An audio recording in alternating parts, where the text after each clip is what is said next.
राम राम हरे हरे, हरे कृष्ण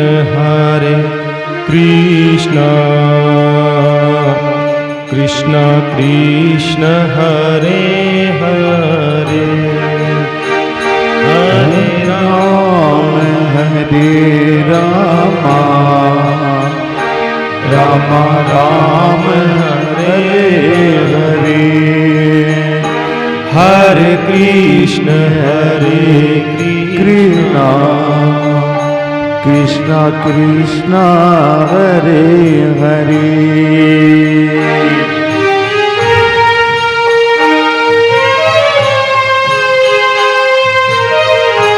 हे श्याम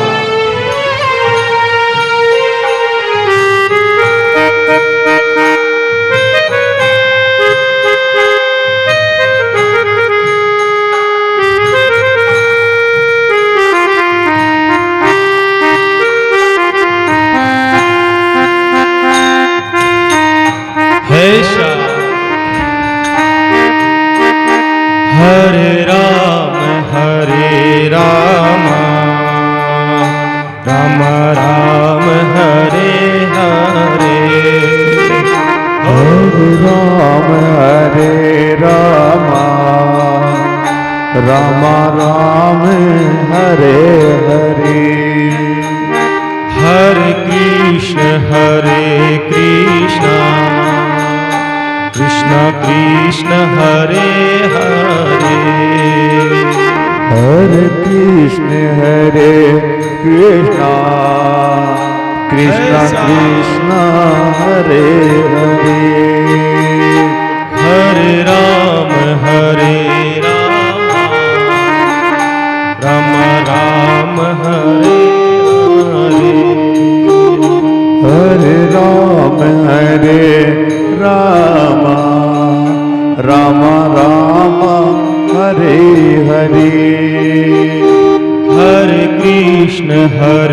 कृष्ण कृष्ण कृष्ण हरे हरे, हरे कृष्ण कृष्ण कृष्ण हरे हरे, हरे राम राम राम हरे हरे, हरे राम राम राम हरे हरे, हरे राम राम राम हरे हरे, हरे कृष्ण कृष्ण कृष्ण हरे हरे, हरे कृष्ण कृष्ण कृष्ण हरे हरे, हरे राम राम राम हरे हरे, हरे कृष्ण कृष्ण कृष्ण हरे हरे,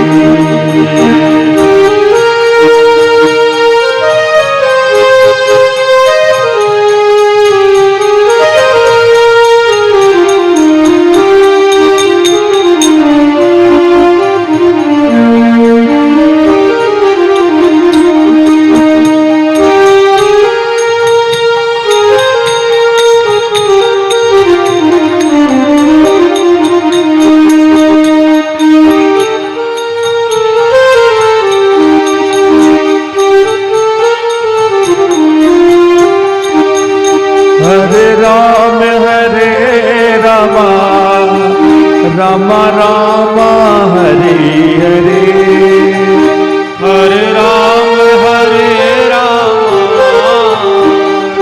राम हरे हरे,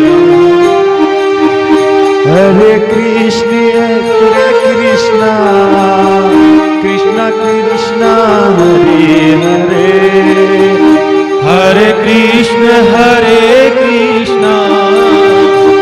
कृष्ण कृष्ण हरे हरे हरे राम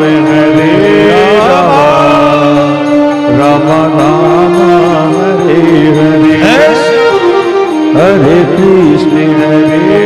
कृष्ण कृष्ण कृष्ण हरे हरे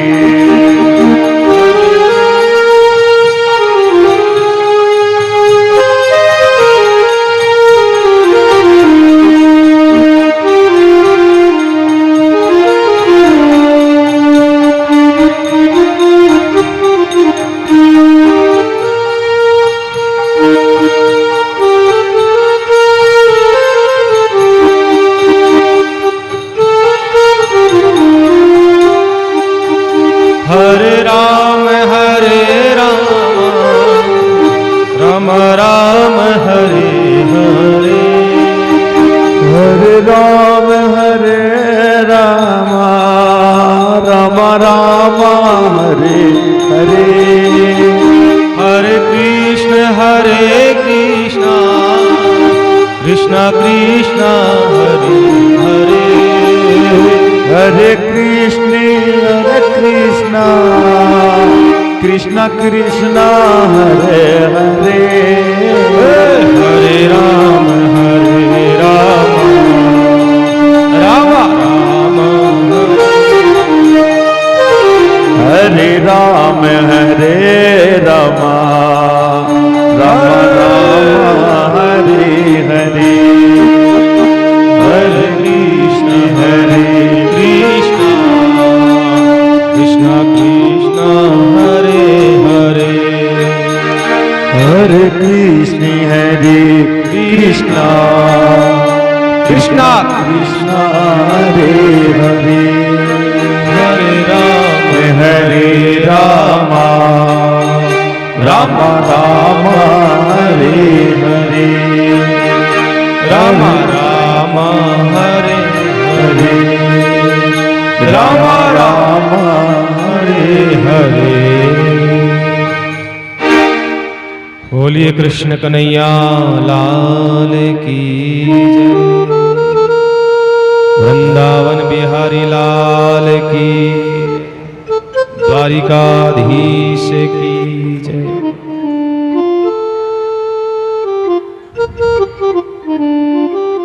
प्रेम से बोलो राम जी राम। जय श्री कृष्ण। राधे राधे।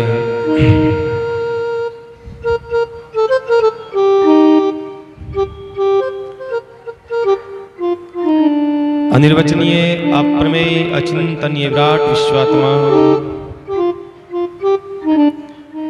परम दयालु परम कृपालु परम पिता परमात्मा करुणा वर्णालय भक्त वांछा कल्पतरु आनंद कंद सच्चिदानंद घन नंद नंदन यशोदा नंदन ब्रजनंदन श्याम सुंदर आनंद कंद भगवान मधुसूदन के पावन चरणों बार बार कोटिशः प्रणाम प्रणिपात करते हैं। तत्पश्चात रामस्नेही संप्रदाय शाहपुरा पीठ के आदि आचार्य तपहुतात्मा ब्रह्मनिष्ठ चरित्र सम्राट युग पुरुष तपोनिष्ठ ज्ञानवान विरज्ञवान भक्ति मूर्ति शब्द ब्रह्म राम के उपासक ब्रह्मदेशों आइया धर रामचरण जी नाम भक्ति राज जमाई के फिर पहुंचा वही ठाम ऐसे महापुरुष स्वामी जी श्री 1008 श्री रामचरण जी महाराज के पावन चरणों में कोटिशः कोटि प्रणाम। भक्तिमती भक्ति महारानी और भगवान श्री कृष्ण की अनन्य वक्ता मीराबाई के पावन चरणों में प्रणाम करते हैं। विराजमान संगीत वृंद समुपस्थित सभी माताएं बहनें भाई लोग तारों की टिमटिमाती हुई बालक बालिकाएं आप सबके भीतर बैठा भगवान का वो चैतन्य स्वरूप, उस सबको मैं व्यासपीठ से प्रणाम करता हूँ। आइए बड़े भाव प्रीति स्पृह मधुराष्टकम का हम लोग श्रवण करें और मनन करें।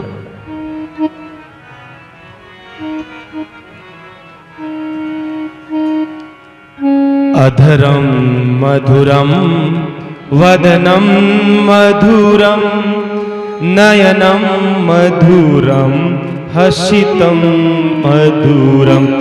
अधरम मधुरम वदनम मधुरम नयनम मधुरम हसितम मधुरम। हृदयं मधुरम गमनं मधुरम मधुराधिपतेरखिलं मधुरम। वचनं मधुरम चरितं मधुरम वसनं मधुरम वलितं मधुरम। चरितं मधुरम भ्रमितं मधुरम मधुराधिपतेरखिलं मधुरम। वेणुर्मधुरा रेणुर्मधुरा पाणिर्मधुर पादो मधुरो। नृत्यं मधुरं सख्यं मधुरम मधुराधिपतेरखिलं मधुरम। कर्णं गीतं मधुरम पीतं मधुरम भूक्तं मधुरम सूक्तं मधुरम रूपं मधुरम तिलकं मधुरम मधुराधिपतेरखि। सब गाइए साथ में। दूरम करणं मधुरम तरणं मधुरम हरणं मधुरम स्मरणं मधुरम। वमितं मधुरम शमितं मधुरम मधुराधिपतेरखिलं मधुरम। गूंजा मधुरा माला मधुरा यमुना मधुरा वीचे मधुरा। सलिलं मधुरम कललं मधुरम मधुराधिपतेरखिलं मधुरम। गोपी मधुरा लीला मधुरा यष्टिर्मधुरा सृष्टिर्मधुरा दलितं मधुरम स्फलितं मधुरम मधुराधिपतेरखिलं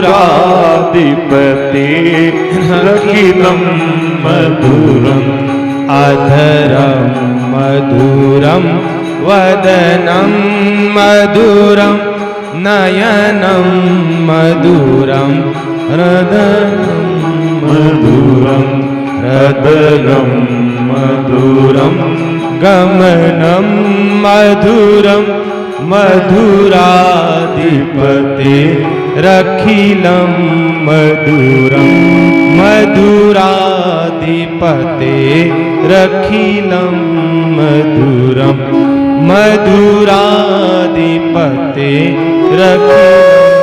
मधुरम।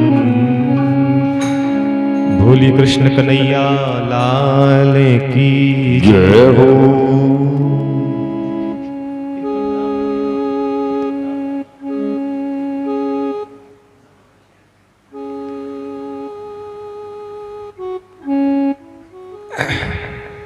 भगवान श्याम सुंदर का कितना उनका स्मरण उनकी कथाएं आनंदित करने वाली होगी, ये हम सब मधुराष्टक से पता कर सकते हैं। मधुराष्टक पढ़ते पढ़ते कितना आनंद आ रहा है, बोलिए ना, आ रहा कि नहीं आ रहा? इतना अच्छा लगता है, क्योंकि इस मधुराष्टक में भगवान की हर एक क्रिया का, भगवान का हर एक कार्य,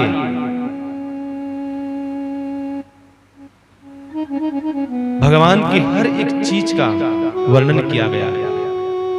भगवान हंसते हैं तो कैसे लगते हैं, चलते हैं तो बात करते हैं तो कितना अच्छा लगता है। भगवान की क्रियाओं को, भगवान की कार्यों को पढ़ पढ़ करके इतना आनंद होता है। अगर भगवान का दर्शन उस भाव से हो जाए तो आनंद ही आनंद है, आनंद ही आनंद है। ये मधुराष्टक भगवान का पूर्ण रूप से स्मरण कराने वाला, बहुत सुंदर भाव दर्शन कराने वाला है। इसलिए तो कल हमने मीरा जी के पावन प्रसंग में सुना था, मीरा जी को गुरुदेव की प्राप्ति हुई है, जीवन में गुरु पधारे हैं।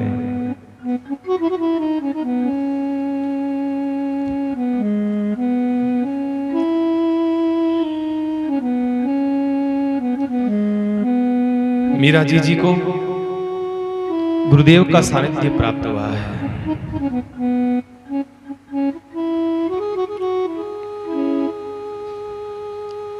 और आपको आश्चर्य होगा सुनकर के कि मीरा को गुरु का सत्संग कितना मिला है। सिर्फ 2 दिन का, सिर्फ 2 दिन का सत्संग मिला है। पुनः लौट करके फिर नहीं आया। जीवन में गुरु का दर्शन नहीं हुआ, जीवन में गुरु का सत्संग नहीं मिला। सिर्फ एक बार, एक बार मीरा ने 2 दिन में वो सब प्राप्त कर लिया जो हम जिंदगी भर नहीं कर पाते हैं साहब। मीरा ने वो सब प्राप्त कर लिया, हम अपने पूरे जीवन काल में प्राप्त नहीं कर सकते हैं। गुरु के अंग संग रह करके प्राप्त नहीं कर सकते हैं, गुरु के अत्यधिक नजदीक रह करके प्राप्त नहीं कर सकते हैं। मीरा ने 2 दिन में वो सब प्राप्त कर लिया, सब प्राप्त कर लिया। क्योंकि गुरु 24 घंटे अंग संग नहीं रह सकता है। गुरु का आशीर्वाद, गुरु का भाव, गुरु की कृपा सदैव जीव के साथ रहती है। देने वाला तो दे रहा है, पर लेने वाले की पात्रता होनी चाहिए। देने वाला तो उड़ेल रहा है, भर रहा है, आपको बार बार कह रहा है, लेने वाले की पात्रता होनी चाहिए। आप लोग कितने वर्षों से सत्संग सुन रहे होंगे, आज से नहीं सुन रहे होंगे।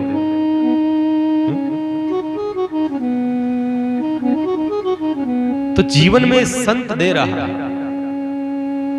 अब 100 ग्राम की कोई कटोरी हो, 50 किलो दूध उसमें डाला जाए तो संभव नहीं है।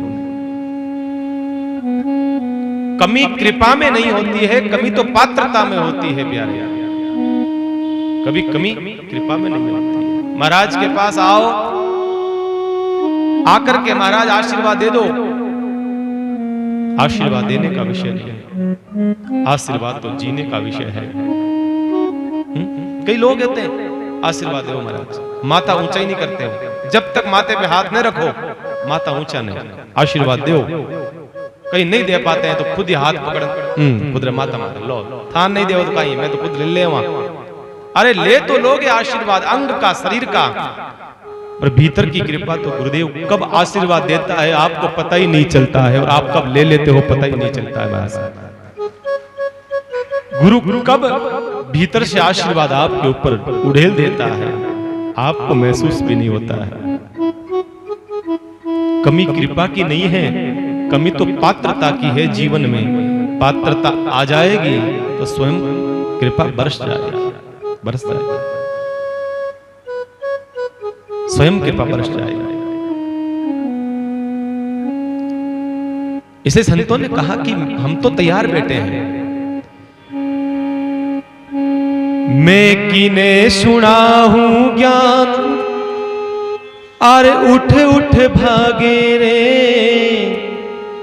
मैं किने सुनाहूं ज्ञान, अरे उठ उठ भागे रे, अरे जरा हृदय बड़ा कठोर रंग नहीं लागे रे, जरा हृदय बड़ा कठोर रंग नहीं लागे रे। बड़ा कठोर है। इसलिए मीरा ने क्या कहा है? मीरा ने यही कहा है जीवन में कि कृपा जो होती है लेने वाला ले लेता है, पता ही नहीं चलता है। उसके बाद जब जीवन में गुरु आ गया मीरा के जीवन में, तब उन्होंने ये पद गाया था। जब गुरु मिल गया तब गाया था, मैंने पायो जी मैंने पायो, राम रतन धन पायो, पायो जी मैंने पायो, राम रतन धन पायो। जो मंत्र संत देता है वही मंत्र उन्होंने दिया, कोई नया मंत्र नहीं दिया। जो मंत्र आपको गुरु देता है ना, वही मंत्र उन्होंने दिया। पर उन्होंने उस राम नाम को धन मान लिया, राम रतन मान लिया, राम को रतन मान लिया, इसलिए उनके लिए वो कीमती हो गया। इसलिए उन्होंने कहा पायो जी मैंने पायो, राम रतन धन पायो। ये अमोलक वस्तु दीनी मेरे सतगुरु कृपा का दर्शन, अमोलक वस्तु है, बड़ी अनमोल है, बड़ी अद्भुत है, अनमोल है।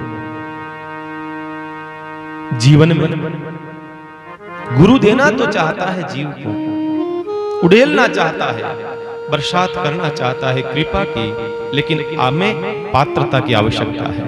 जीवन में पात्रता आएगी तो ही कृपा का प्रसाद का हमें मालूम चलेगा, ऐसे हमें पता नहीं चल सकता।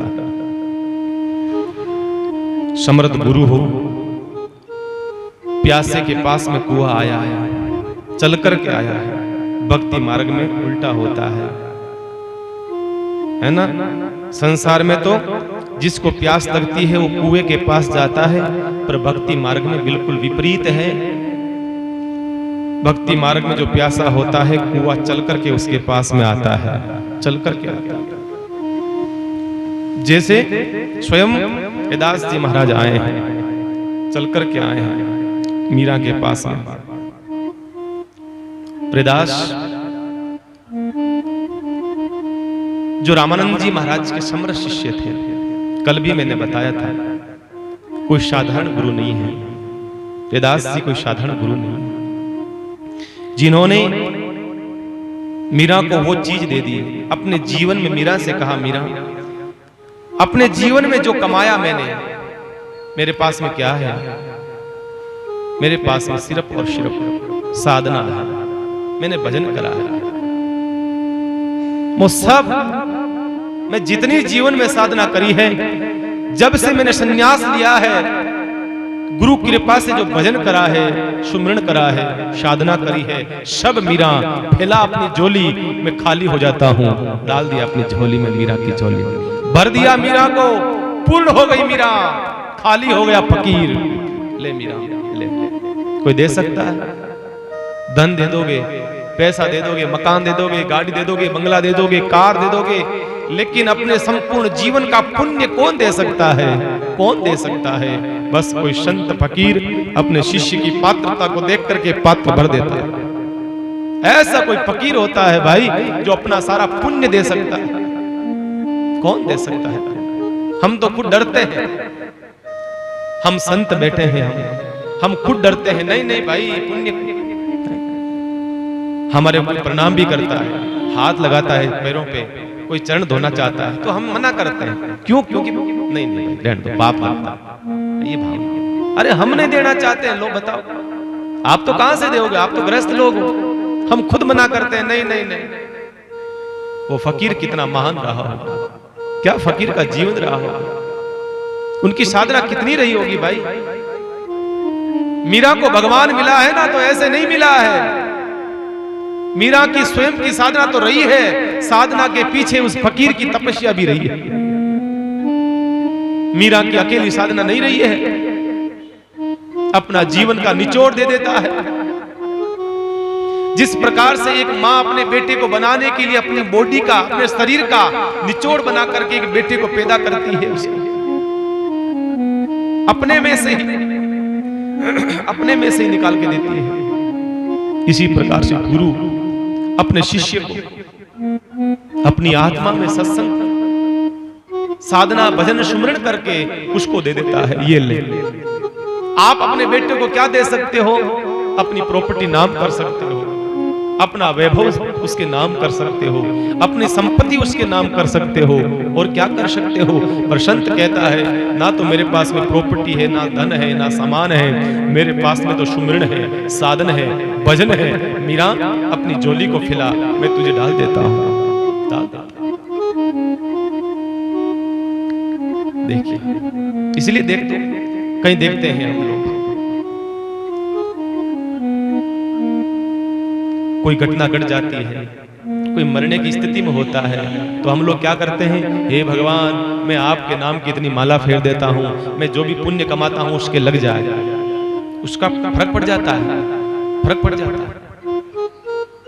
रैदास के पास में एक भेंट दी रैदास ने, एक तो माला पहनाई मीरा को, एक रैदास के पास में एक तारा था, वो एक तारा मीरा को दे दिया। वही एक तारा लेकर के मीरा इस सृष्टि में, संपूर्ण संसार में उस धुन में नाची है, एक तारा लेकर के। वो एक तारा किसी साधारण व्यक्ति का दिया हुआ नहीं था, वो मीरा को उसके गुरु ने दिया था। हम देखते हैं फोटो, दर्शन करते हैं मीरा जी के, हम देखते हैं पीछे एक तारा हाथ में है, वो एक तारा मीरा को गुरुजी ने दिया।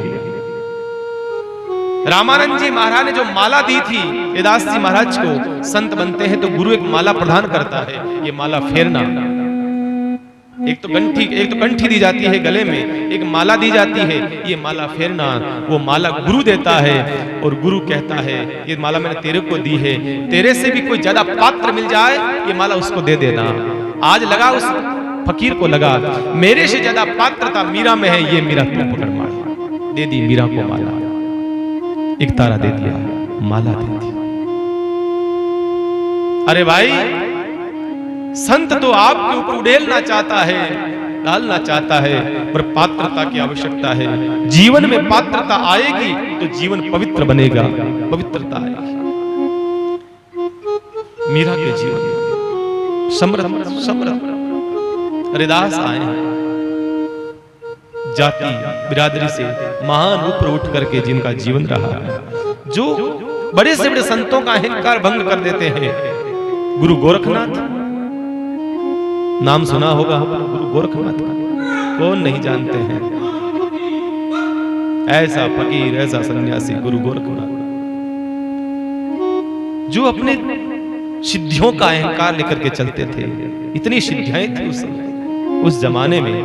गोरखनाथ जी के पास जितनी सिद्धि थी उतनी सिद्धि किसी के पास नहीं थी, ऐसा कहते हैं। इतनी सिद्धि थी, चाहे जिसको चिड़ी बना दे, चाहे जिसको मिन्नी बना दे, बकरी बना दे, गाय बना दे, जा ये बन जा, खुद उड़ने लग जाते हैं, सूक्ष्म बन जाते, बड़े बन जाते, विराट बन जाते। हर प्रकार की सिद्धि उनके अंदर थी, उनके भीतर थी, उनके पास में थी। घमंड था, अहंकार था, और अहंकार ये था कि मेरा कोई खप्पर नहीं भर सकता। उनका यही संबोधन होता था कि गोरख का खप्पर भरे तो भोजन करे, अगर कोई खप्पर भरे तो भोजन करे। बताओ, अब कोई डालता उसके अंदर तो सब खत्म हो जाता, कोई डालता खत्म। अब कौन पंगा लेगा? घूमता रहता था फकीर, घूमता रहता था। एक बार घूमते घूमते काशी पहुंच गए, रैदास जी के पास पहुंच गए। रैदास जी ने कहा, आओ गोरख। छोटे थे गोरख, काफी छोटे थे, रैदास जी से काफी छोटे थे। आओ आओ गोरख, कैसे हो? ठीक है महाराज, ठीक है। और कहा महाराज प्यास लगी है, पानी पीना है। रैदास जी ने कहा अच्छा कोई बात नहीं। और रैदास जी ने वो पानी लिया, उसमें से कहा लो पीओ। पानी पिया, हाथ में लिया, खप्पर में लिया, विचार कर रहे हैं कि ये तो चमड़े का पानी है। पिया नहीं। अब चमड़े का पानी पीने में थोड़ी सी कम करो, सीटी मार रहा हूं, कम करो थोड़ा सा। चमड़े का पानी लिया, पीने की हिम्मत नहीं हो रही है। क्यों? क्योंकि ये चमड़े का है। और गोरखनाथ जी ने सोचा अब क्या करें। थोड़ी सी देर तो वहां चर्चा करते रहे, बैठे रहे, 5 मिनट आधा घंटा, फिर वहां से रवाना होने लगे। कहा महाराज अब चलता हूं, और जाकर के सीधा बाहर निकले और सोच रहे हैं कि संत का प्रसाद है, संत का प्रसाद है। सीटी मार रहा है इसमें से, या तो बेस कम करो, ट्रिपल सीटी मार रहा, सीटी नहीं मार रहा, बिल्कुल नहीं मार रहा। तो ये क्या बोल रहा है?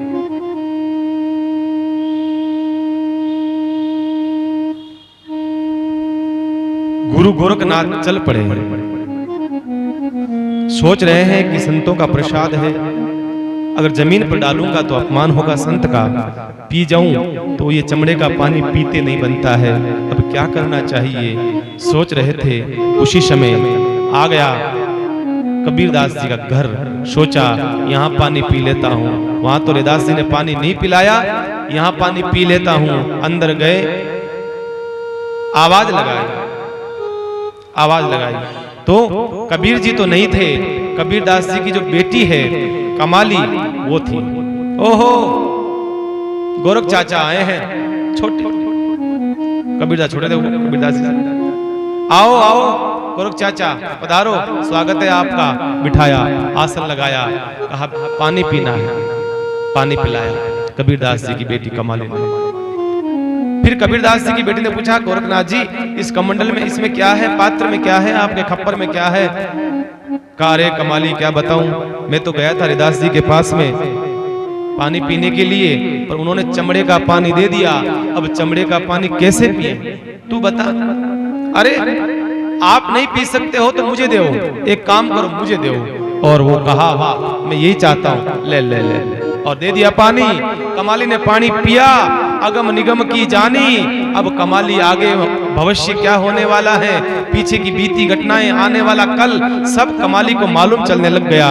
अब तो कमाली जानने लग गई, सब कुछ जानने लग गई, दिव्य दृष्टि हो गई, दिव्य भाव हो गए, नृत्य करने लगी, नाचने लगी। अरे कहा क्या हुआ, पागल हो गई क्या, क्या हुआ तेरे? का बस अब आनंद हो गया, आनंद हो गया। आधा घंटा 1 घंटा वहां बैठे, फिर चले गए। अब सजनों ये कथा यही खत्म नहीं हुई। कुछ सालों बाद में कमाली का विवाह, कमाली की शादी मुल्तान में हो गई। जो मुल्तान अभी पाकिस्तान के अंदर पड़ता है, उस मुल्तान में कमाली का विवाह हो गया, शादी हो गई, कमाली चली गई। इधर गोरखनाथ जी भारत में भ्रमण कर रहे थे और बार बार यही उद्घोष कर रहे थे, खप्पर भरे तो गोरख भोजन करे, खप्पर भरे तो गोरख भोजन करे। अब गांव के लोग सोच रहे हैं कि गोरख को बुलाना, अगर खप्पर नहीं भरा तो श्राप दे देंगे, कुछ बना देंगे, डर के मारे दरवाजे बंद कर लेते हैं। अरे नहीं नहीं नहीं, ये काम नहीं करना, दरवाजे लोग बंद कर लेते हैं। गोरखनाथ जी घूमते घूमते घूमते पाकिस्तान पहुंच गए, पाकिस्तान पहुंच गए, मुल्तान पहुंच गए। आवाज लगा रहे हैं जोर जोर से, कोई है भोजन कराने वाला, कोई फकीर को भोजन करा दे, भगवान उसका भला करे। आवाज कमाली की कानों में सुनाई दी आवाज। कमाली ने अपने पति से कहा अरे सुनते हो, बाबा जी को बुलाओ। अरे का पागल हो गई है, बाबा जी को बुला तो लूंगा लेकिन तू क्या कराएगी? क्योंकि उनका नियम जानती है, का सब जानती हूं नियम, आप बुला करके तो लाओ, एक पर्दा लगा दो, मैं उसमें से भोजन दूंगी बाबा जी को। ठीक है, आया उसका पति आया और गोरखनाथ जी से कहा महाराज आदेश, गोरख परंपरा में आदेश कहते हैं, हम राम जी राम कहते हैं, इसे आदेश कहते हैं। आदेश महाराज जी। बाबा बोलो, हमारे घर भोजन करने पधारो। देख भाई हमारा नियम तो पता है, हमारा नियम ऐसा है कि भोजन नहीं कराया तो मैं श्राप भी दे देता हूं। का मंजूर है, क्योंकि उसके पत्नी ने कह रखा है, कमाली ने। और आया, पर्दा लगाया हुआ था, बाहर खप्पर रख दिया, अंदर से एक हाथ निकला है और पात्र में भोजन डाला है। कभी भरा नहीं आज तक वो पात्र, आज पात्र फुल भर गया, पात्र भर गया। जैसे पात्र भरा, गोरख ने कहा हटाओ पर्दा, कौन है पर्दे के पीछे, हटाओ। हटाया गया पर्दा, तो बाहर पीछे कमाली, अरे बेटा तू ये कैसे करा, ये संभव कैसे हो सका? कहा महाराज ये सब आप संतों की कृपा से हुआ है। कहा हमारी कृपा से?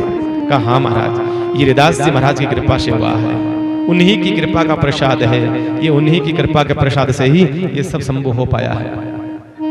अरे कौन सा प्रसाद? कहा वही चमड़े का पानी मैंने पिया है ना, उस चमड़े के पानी का ही प्रभाव है, मैंने आपका खप्पर भर दिया।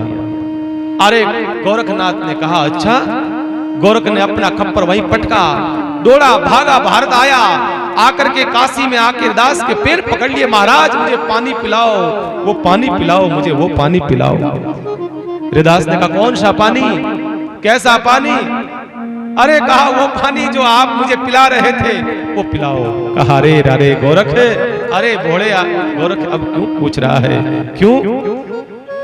पियाया था तब पिया नहीं, रैदास कह रहे हैं गोरख को, पिलाया था तब पिया नहीं, और जिनने पिया पिया को जान लिया, और जिसने पिया पिया को जान लिया, अब भूला जोगी फिरे दीवाना, वो पानी मुल्तान गया, वो पानी मुल्तान गया। अरे पिलाया था तब पिया नहीं, जिसने पिया पिया को जान लिया, फिरे जोगी मस्ताना, अब पानी वो मुल्तान गया। अब पानी कहाँ है? राईरा भाव रात ही चलिया गया। गोरख इतो समय कटे है, अब जाओ अहंकार छोड़ो, सिद्धियों को छोड़ो, भजन करो भगवान का, और कुछ नहीं रखा है। गोरख जैसे महान सिद्धि के प्रदाता का अहंकार तोड़ने वाला रैदास समर्थ संत जो है वो मीरा का गुरु बनता है। तो समझ जाओ कि मीरा के गुरु कोई छोटे मोटे गुरु नहीं है, कोई छोटा मोटा गुरु नहीं मिला है साहब, बहुत बड़ा गुरु मिला है, बहुत बड़ा गुरु मिला है।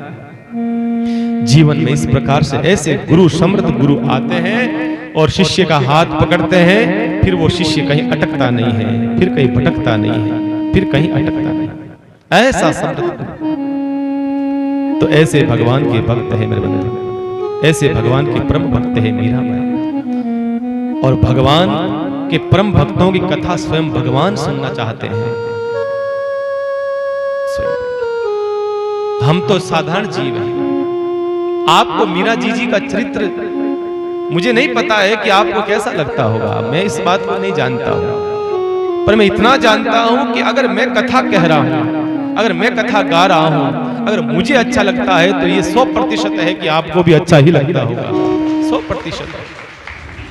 लाडनों में पहली बार हो रहा है महाराज जी, ये मेरा चरित्र पहली बार हो रहा है रामद्वारे में, हमने कभी सुना नहीं, बहुत बढ़िया। मानस में बाबा तुलसी कहते हैं, मैं ये रामचरित लिख रहा हूं ना, ये मुझे नहीं पता है कि दूसरों को सुख मिलेगा न मिलेगा, पर स्वांत है सुखाय तुलसी रघुनाथ गाथा वास। मैं स्वयं के सुख के लिए लिख रहा हूं, मुझे अच्छा लगता है तो ये निश्चित बात है कि सामने वालों को अवश्य लगेगा। और भगवान की कथा के जजमान भक्त होते हैं, आप सब जानते हो, कोई भी कथा होती है जजमान भक्त होता है, पर भक्त की कथा का जजमान सिर्फ भगवान ही हो सकता है और कोई नहीं हो सकता। भक्त की कथा जैसे हम जजमान होते हैं भगवान की कथा में, ऐसे ही स्वयं भगवान भक्तों की कथा के जजमान होते हैं महाराज। भगवान स्वयं आकर के सुनते हैं उन कथाओं को, स्वयं बैठ करके सुनते हैं भगवान। एक कोई घटना बता रहा हूं, ज्यादा पुरानी घटना नहीं, सच्ची घटना, कुछ सालों पहले की घटना। संत कहते रहते हैं, संतों के मुख से सुना। गोविंद देव जी महाराज का, गोविंद देव जी भगवान का जयपुर में मंदिर है ना, है ना, दर्शन करे हैं आप? किसने करा? हाथ खड़े करो एक बार, दर्शन करने वाले गोविंद देव भगवान के। है ना? वृंदावन से पधारे हुए हैं गोविंद देव भगवान, बहुत सुंदर स्वरूप है, बहुत सुंदर। गोविंद देव भगवान के मंदिर के बाहर एक पंडित जी कथा सुनाते थे। उनका रोज का नियम था, कथा सुनाते थे, और कुछ भगत लोग होते तो अच्छा और नहीं होते तो भी अच्छा। ऐसा नहीं कि कथा कोई हो तभी ही सुनाऊं, नहीं नहीं नहीं नहीं। अब हम तो ऐसे लोग हैं कि सामने बैठे तो कथा सुनाने, वो ऐसे पंडित जी, वो ऐसे थे, कथा सुनने वाला हो तो भी अच्छा, नहीं सुनने वाला हो तो गोविंद देव भगवान तो है ही है, भगवान गोविंद देव जी तो है ही है, उनको कथा सुनाते थे और रोज कथा सुनाते थे। 1 घंटा 2 घंटा उनका रोज का नियम था। आज भी कथा चलती है, जब भी जाओ एक पंडित जी बैठे रहते हैं, कथा सुनाते रहते हैं, बदलते रहते हैं पंडित जी। कई वर्षों पहले की घटना, तो कथा सुनाते थे पंडित जी। तो एक दिन कोई घर से कोई काम आ गया पंडित जी को, अचानक काम आ गया, तो भगत लोग बैठे थे और पोथी को पंडित जी थोड़ी सी कैसे आड़ी करके और बीच में कुछ डाल करके चले गए। का घर पर काम आ गया, घर नजदीक था और घर पर चले गए पंडित जी और पोथी को थोड़ा सा आड़ी। आधा 1-2 घंटे बाद पंडित जी वापस आए, आकर के बैठे, और अब पंडित जी को पता नहीं कि वो मैंने पोथी में पाना डाला नहीं, कुछ जगह डाली नहीं। अब पंडित जी भूल गए कथा कहाँ छोड़ी, समस्या हो गया। अब कथा कहां से करना, तो भक्तों से पूछा, आप जैसे कोई भगत लोग बैठे थे, कहा बताओ भाई कथा कहां छोड़ी। अब भगत भी समझदार, ठाकाड़ा जेड़ा पक्का, अब भूल गया बेन पतो ने।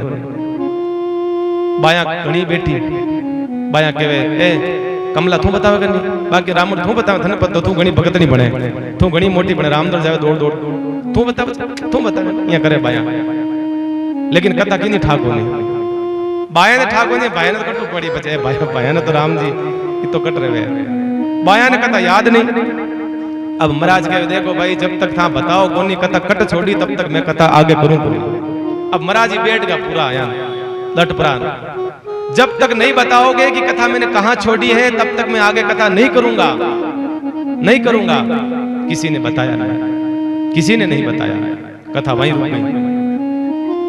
एक वैष्णव था जो कथा में आता था, गोविंद देव जी भगवान उसके सपने में आए और कहा अरे भले आदमी एक काम कर, तुम्हें तो पता नहीं है, मैं बताता हूं कथा कहां छोड़ी है। सपने में आकर गोविंद देव भगवान ने कहा कथा इस जगह छोड़ी है, जाकर के पंडित जी को बोल देना कि कल कथा यहां से शुरू करना, यहां से कथा शुरू करो, मैं सुनता हूं।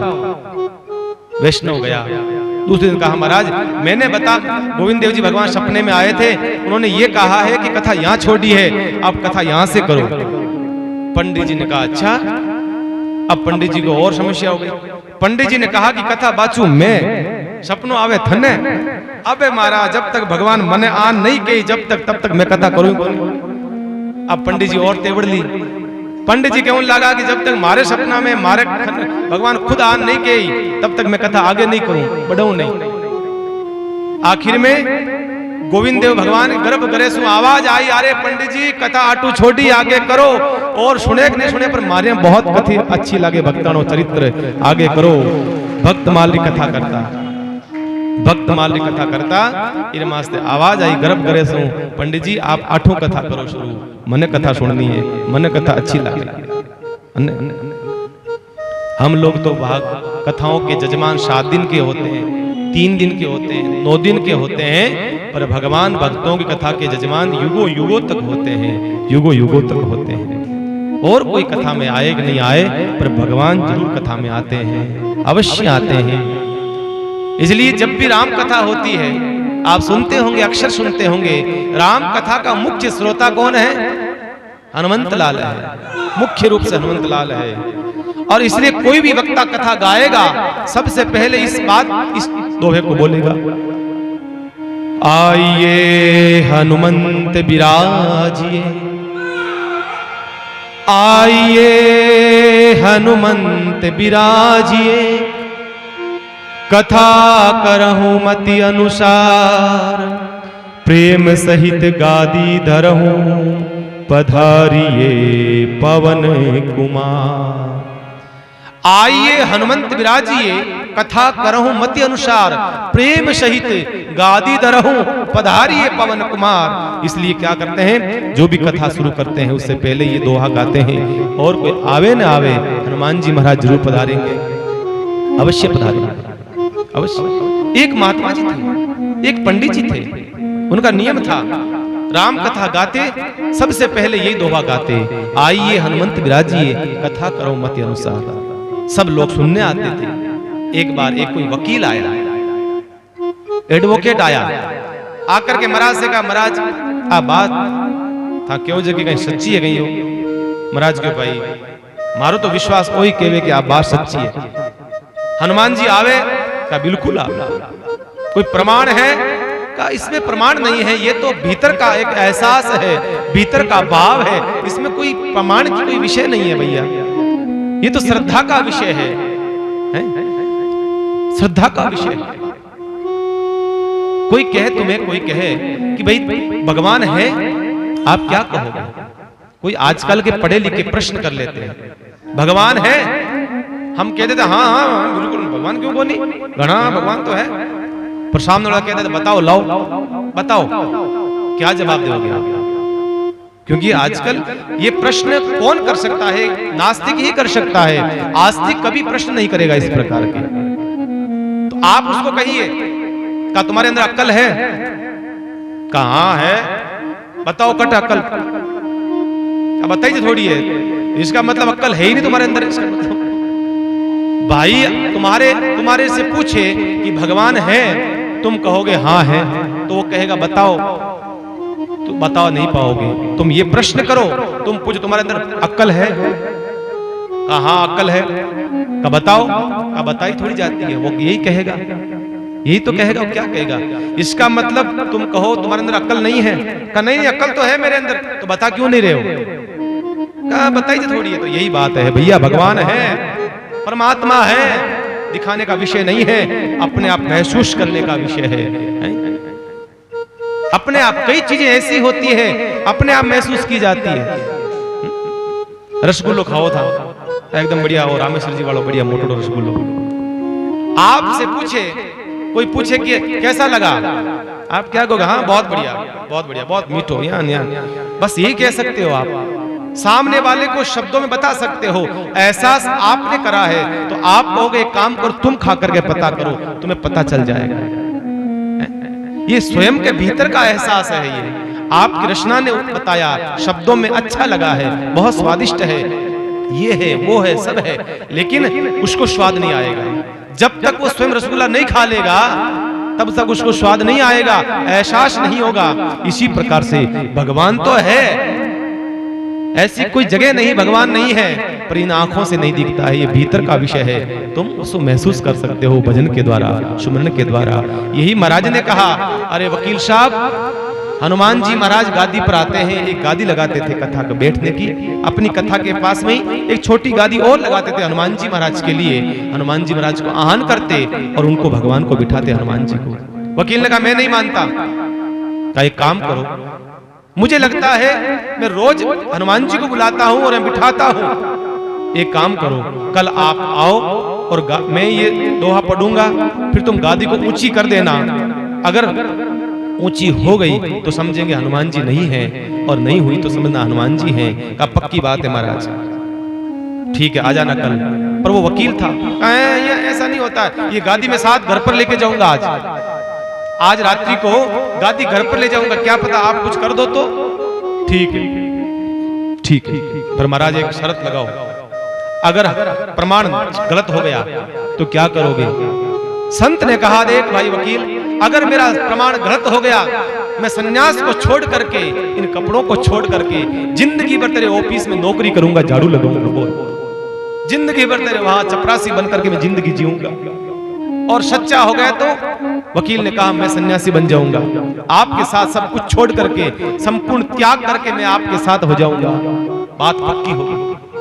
दूसरा दिन हुआ, और जैसे दूसरे दिन होता है, और महात्मा जी आज बैठे हैं व्यास गद्दी पर, लेकिन आज महात्मा जी कुछ भावुक है, क्योंकि आज महात्मा जी की परीक्षा है।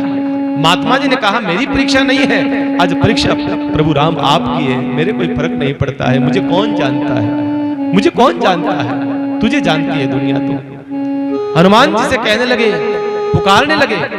वकील ने गादी लगा दी, और वकील ने कहा दोहा पढ़ो महाराज। आज भावुक होकर के संत कहने लगे, आइए आइए हनुमंत बिराजिए, आइए हनुमंत बिराजिए, कथा करूं मति अनुसार, प्रेम सहित गादी धरहूं, पधारिए पवन कुमार। आइए हनुमंत विराजिए, कथा करहु मति अनुसार, प्रेम सहित गादी धरहूं, पधारिए पवन कुमार। आइए हनुमंत लाल बैठिए आप। अगर आज आप नहीं बैठे, जिंदगी भर मुझे ये मन में रहेगा कि ना, मेरी बदनामी नहीं है, ये आपकी बदनामी है। भावुक है, आंखों में अश्रुपात हो रहे हैं महात्मा जी के, रो रहे हैं, पुकार रहे हैं, प्रभु बैठिए पधारिए। और थोड़ी देर बाद में संत ने कहा, वकील साहब अब गादी को ऊंची करो, गादी उठ जाए तो समझना मैं झूठा हूं, आप सच्चे हैं। वकील आया, नजदीक आया, जैसे वकील हाथ आगे करने लगा, कहते हैं कि वो हाथ आगे नहीं कर पाया। उसको लगा कि कोई ऐसी ताकत है जो मेरा हाथ खींच करके पकड़ करके पीछे कर रही है। उसको ऐसा लगता, बार बार हाथ करता, फिर पकड़ता है, कोई हाथ पीछे करता है, फिर पकड़ता। परेशान हो गया, पसीना पसीना हो गया। महात्मा ने कहा क्या हुआ, उठाओ।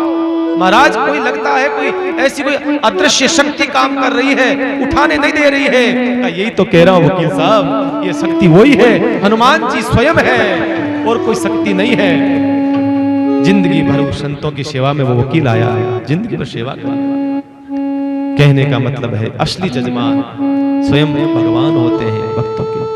ऐसे हनुमान, ऐसे हनुमंत लाल, ऐसे जहां जिस धरती पर हम बैठे हैं, इसी ही धरती के अर्श परश भगवान सालासर बालाजी की इस कृपा दृष्टि में हम लोग बैठे हैं। आओ, आज याद आ ही गया है हनुमंत लाल का भाव, तो आओ एक सुंदर सा भजन जो है हम हनुमान जी को याद करके गाते हैं। बहुत सुंदर, आओ। बजरंग बाला जपो थारी माला, रामदूत हनुमान भरोसो भारी है। बजरंग बाला जपो थारी माला, रामदूत हनुमान भरोसो भारी है। थारो भरोसो भारी है, थारो भरोसो भारी है, थारो भरोसो भारी है, थारो भरोसो भारी है। बजरंग बाला जपो थारी माला, बजरंग बाला जपो थारी माला, रामदूत हनुमान भरोसो भारी है। राजा राम भरोसो भारी है, सिया राम भरोसो भारी है।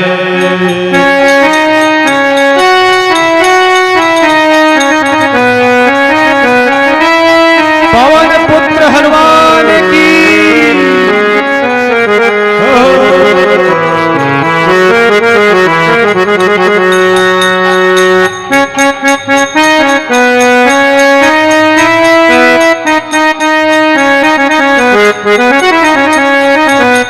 लाल लंगोटे वालो तू, मांझनी को लालो तू।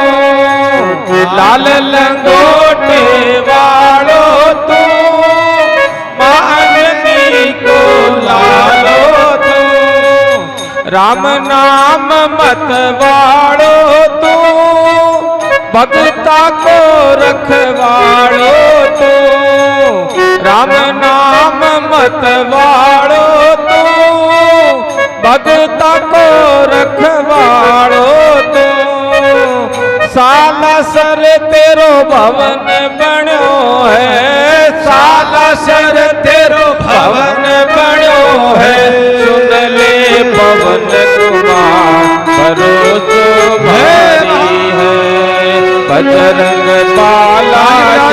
आइए सब आइए।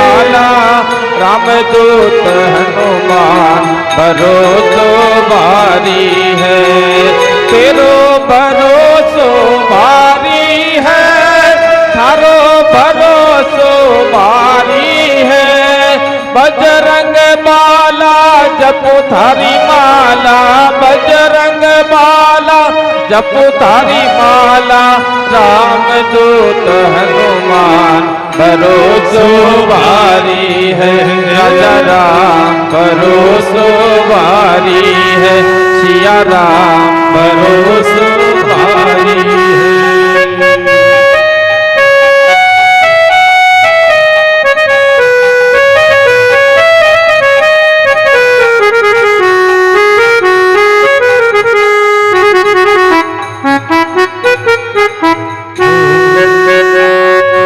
शक्ति लक्ष्मण के लागी, पल माही मूर्छा आगी। शक्ति लक्ष्मण के लागी, पल माही मूर्छा आगी। द्रोणागिरि पर्वत ल्यायो, साचो है तू अनुरागी। द्रोणागिरि पर्वत ल्यायो, साचो है तू अनुरागी। गोल संजीवन लखन पिलाए, गोल संजीवन लखन पिलाए। जागे वीर महान भरोसो भारी है, बजरंग बाला जपो थारी माला। रामदूत हनुमान भरोसो भारी है, थारो भरोसो भारी है बाबा, थारो भरोसो भारी है। बजरंग बाला जपो थारी माला, बजरंग बाला जपो थारी माला। रामदूत हनुमान भरोसो भारी है, राजा राम भरोसो भारी है, सिया राम भरोसो भारी है। जय श्री राम।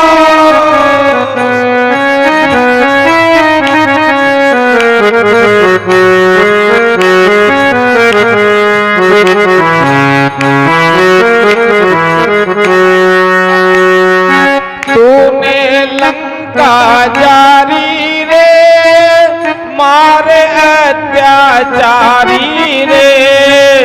तूने लंका जारी रे, मारे अत्याचारी रे। हुक्म की ताबेदारी रे, बाल जति ब्रह्मचारी रे। हुक्म की ताबेदारी रे, बाल जति ब्रह्मचारी रे।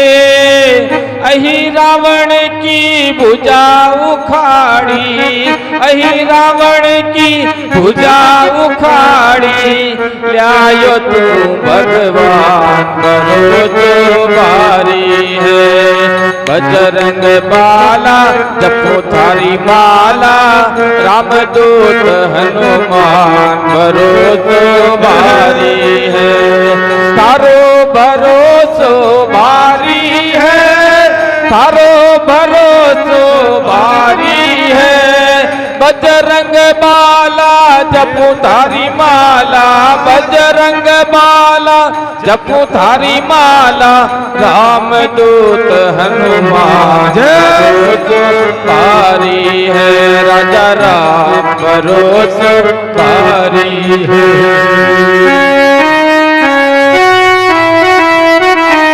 आनंद हो।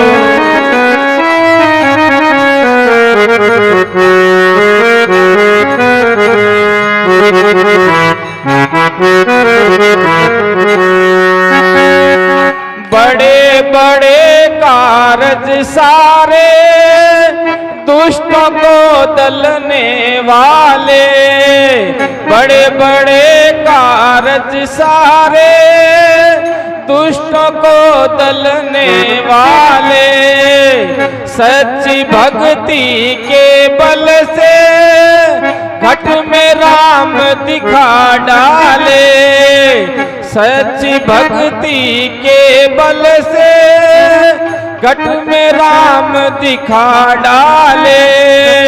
चिर कलेजा तू दिखलाया, चिर कलेजा तू दिखलाया।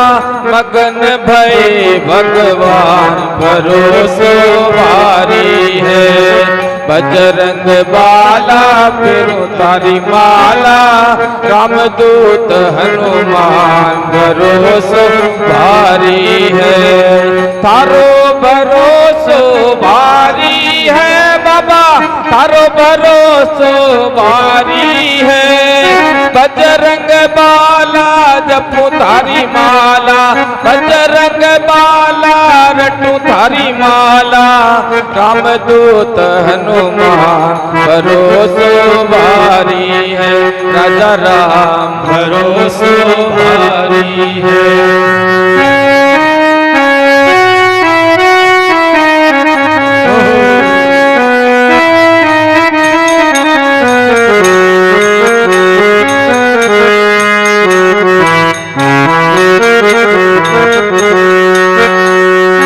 बल को तेरो पार नहीं, ना तुझसो दिलदार कोई।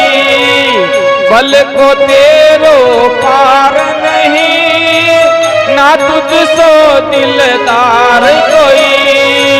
शंकर को अवतार तू ही, साचो हिम्मतदार तू ही।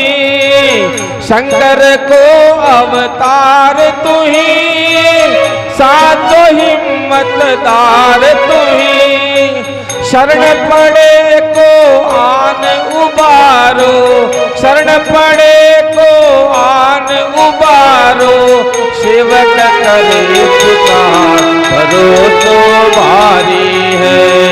बजरंग बाला जपो थारी माला, रामदूत हनुमान भरोसो भारी है। तारो भरोसो भारी है बाबा, तारो भरोसो भारी है। बजरंग बाला जपू थारी माला, बजरंग बाला जपू थारी माला। रामदूत हनुमान भरोसो भारी है। राम भरोसो भारी है। सिया राम भरोसो भारी है। बोलिए सालासर धाम की, हनुमंत लाल की जय। ऐसे अद्भुत पराक्रम, ऐसी अद्भुत सेवा, ऐसा अद्भुत त्याग, ऐसा अद्भुत समर्पण, ऐसी अद्भुत भक्ति और हनुमान के अलावा और किसकी हो सकती है? ऐसा हनुमान का जीवन रहा है? जब भगवान राम सीता को आकर के लौट करके आगे राजा बन गए, फिर हनुमान गए अपनी मां अंजनी के पास, मां को जाके प्रणाम करा। हनुमान को लगा कि मां आशीर्वाद देगी, मैंने बहुत अच्छा काम करा, मेरे को कहेगी वाह बेटा बहुत फूट रो काम करियो, खूब खुश रहो।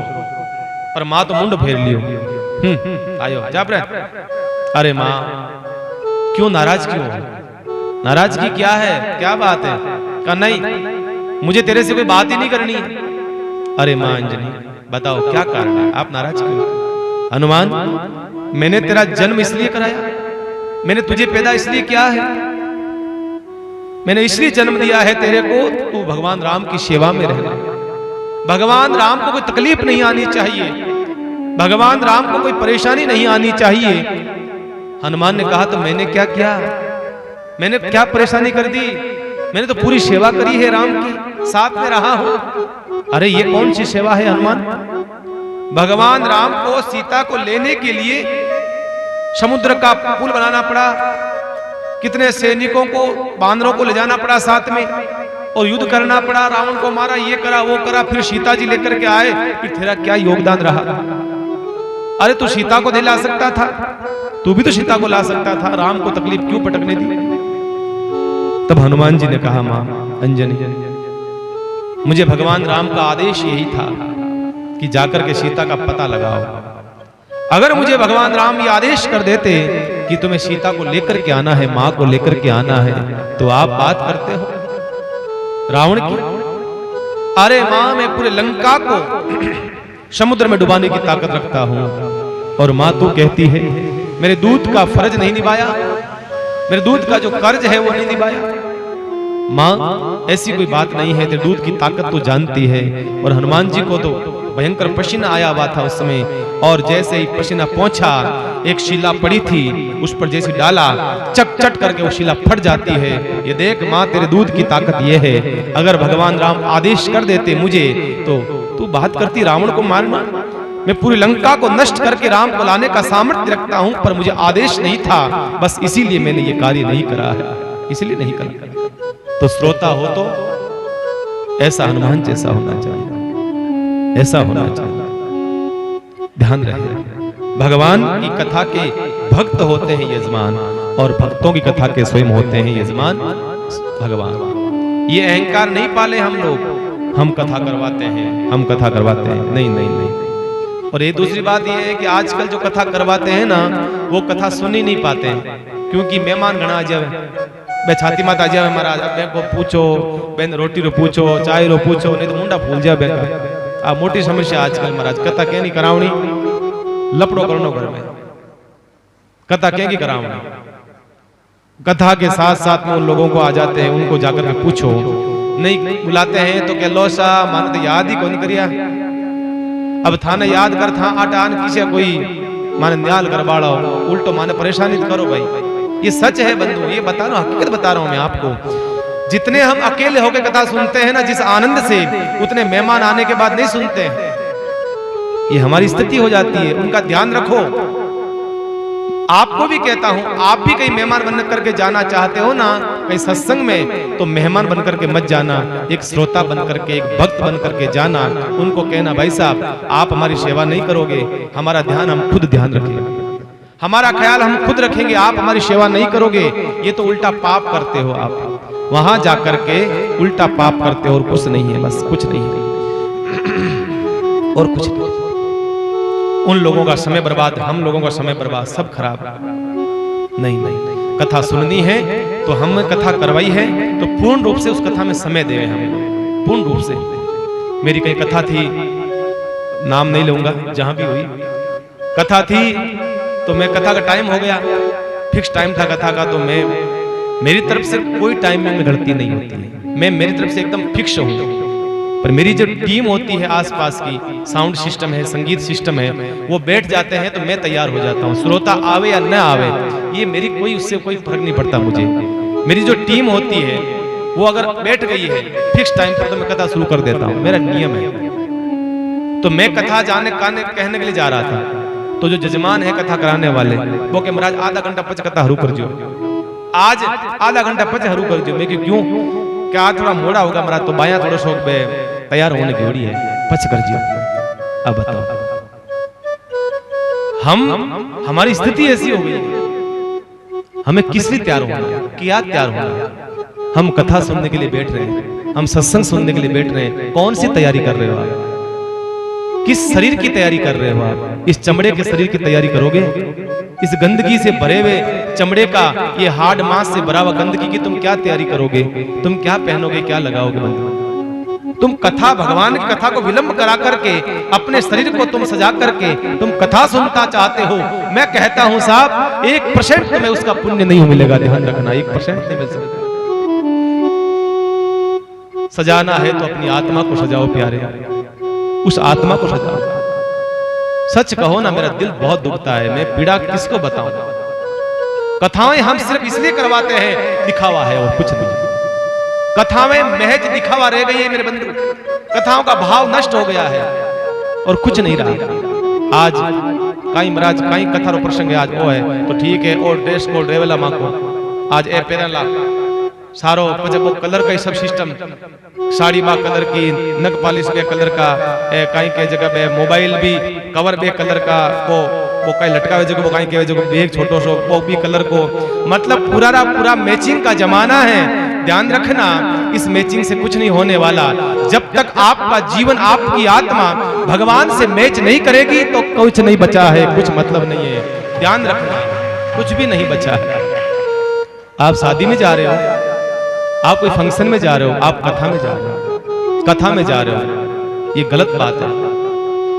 भगवान की कथा में जितना सरल बन करके जाओगे, जितना साधारण बन करके जाओगे, भगवान उतना ही ज्यादा आपके नजदीक आने की चेष्टा करेगा। जितना सरल बन जाओ, सरलता में सुख है, साधारणता में सुख है।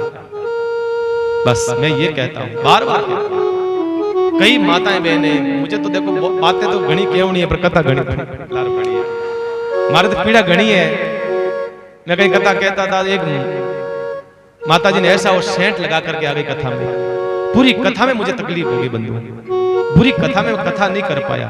फिर कथा में मुझे कहना पड़ा, बीच में कहना पड़ा। मैंने कहा भाई जो भी लगा करके आई है माता जी, कल से ये सेंट है, स्प्रे है, ये चीजें मत लगा करके आया करा करो। अरे सुगंधित करना है तो अपनी आत्मा को करो प्यारे। ये गंदगी को क्या, शरीर को क्या सुगंधित करके बैठे हो तुम लोग। अपनी भीतर की आत्मा सुगंधित होनी चाहिए साहब। परमात्मा प्रसन्न होता है, आत्मा देखता है परमात्मा, शरीर नहीं देखता है परमात्मा, कभी नहीं देखता है। इसलिए कथा में जब भी जाओ, ये स्प्रे, ये सेंट, ये सुगंध, ये सब चीजें मत लगाया करो, कभी मत लगाओ। थाक के चक्कर में माँ को मात जुड़ जाए महाराज।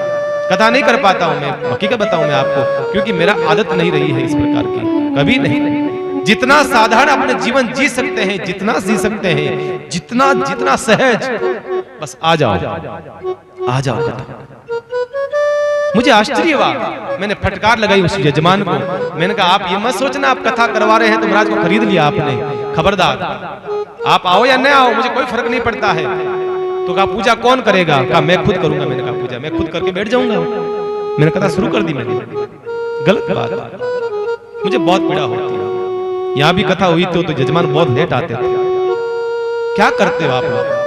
अरे भाई भगवान के काम के लिए आपका संसार का काम नहीं छूट सकता है तो क्यों फिर फालतू में जजमान बनने की चेष्टा करते हो? क्यों बनते हो? फिर क्या आवश्यकता है?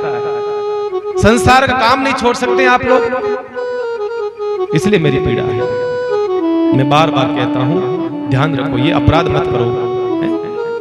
दूसरी आजकल सिस्टम हो गया वीआईपी, वीवीआईपी, ये गंदगी बड़ी खतरनाक हुई आजकल साहब, है ना। वीआईपी यहाँ बैठेंगे, वीवीआईपी यहाँ बैठेंगे। मैं इन चीजों से बहुत दूर हूँ, मुझे कोई मतलब नहीं है। सब आप सब एक हैं, सब एक हैं। उस लाइन में परमात्मा के उस रास्ते पर ना तो कोई वीआईपी है ना कोई वीवीआईपी है, कोई कुछ नहीं है, सब बराबर हो, एक जैसे हो आप, जैसे एक है। वीआईपी तो कौन है? मीरा है, शबरी है, रैदास है, पीपा है, श्री रामचंद्र महाप्रभु है, शंकराचार्य है, वो है वीआईपी। तो महाराज बनना है तो ऐसा वीआईपी बनो, बाकी ऐसा वीआईपी बनने से क्या मतलब है? सफेद कपड़े पहन लिए, गाड़ी है, बंगला, मोटर कार, ये वीआईपी पना भगवान के वहां नहीं चलने वाला, ये नहीं चलेगा। वहां पर ध्यान रखिएगा। हो सकता है मेरे शब्दों में कड़वाहट हो सकती है, और सत्य सदैव कड़वा होता है, ध्यान रखना, कड़वा होता है। क्या कहें, किसे कहें, कहें तो समझे नाय, कहना सुनना सब दिल ही के माय, सब भीतर है, बहुत कुछ कहना चाहते हैं। ध्यान रखना, साधारण बन के जाओ कथा, भीतर से भी और बाहर से भी, एकदम दैन्य भाव। बाबा तुलसी कथा गाते थे ना, हनुमान जी कथा सुनने आते थे, बताइए कहां बैठते थे? कहां बैठते थे? एकदम कोने में पीछे बैठते थे। कैसा शरीर था उनका? कोढ़ हो रखी थी, कीड़े पड़े हुए थे, मक्खियां बिन बिना रही थी, मच्छर बिन बिना रहे थे, खून ब्लीडिंग ऐसा हो रहा था, पूरे शरीर के ऊपर ऐसा हो रहा था, और सबसे पीछे जाकर के बैठते थे। हनुमान जैसा साहब कोई वक्ता नहीं धरती पर, हनुमान जैसा कोई श्रोता नहीं, हनुमान जैसा कोई जजमान नहीं, हनुमान जैसा कौन हो सकता है? वो सबसे पीछे जाकर के बैठता। जितनी जीवन में साधारणता आएगी उतना भगवान आपके नजदीक आएगा, जितने साधारणता आ जाएगी। इसलिए कहते हैं संत लोग, कथा में जब भी जाओ अपने अपने अपने भीतर के अहम को नष्ट करके जाओ, हल्के होकर के जाओ। भगवान की यात्रा करना चाहते हो ना, हल्के होकर के जाओ। तो मीरा की कथा भगवान स्वयं सुनता है। मीरा की कथा स्वयं भगवान सुनता है, बैठ करके भगवान स्वयं सुनता है। कृष्ण कन्हैया लाल। मीरा के जीवन में गुरु मिले हैं, हरिदास महाराज समर्थ संत आया है, जीवन बदला है और तानपुरा दिया। भेंट लो हमारी ओर से। 2 दिन मीरा के पास रहे, चले गए और अब मीरा हो गई 11 साल की। 11 वर्ष मीरा की उम्र हो गई है और धीरे धीरे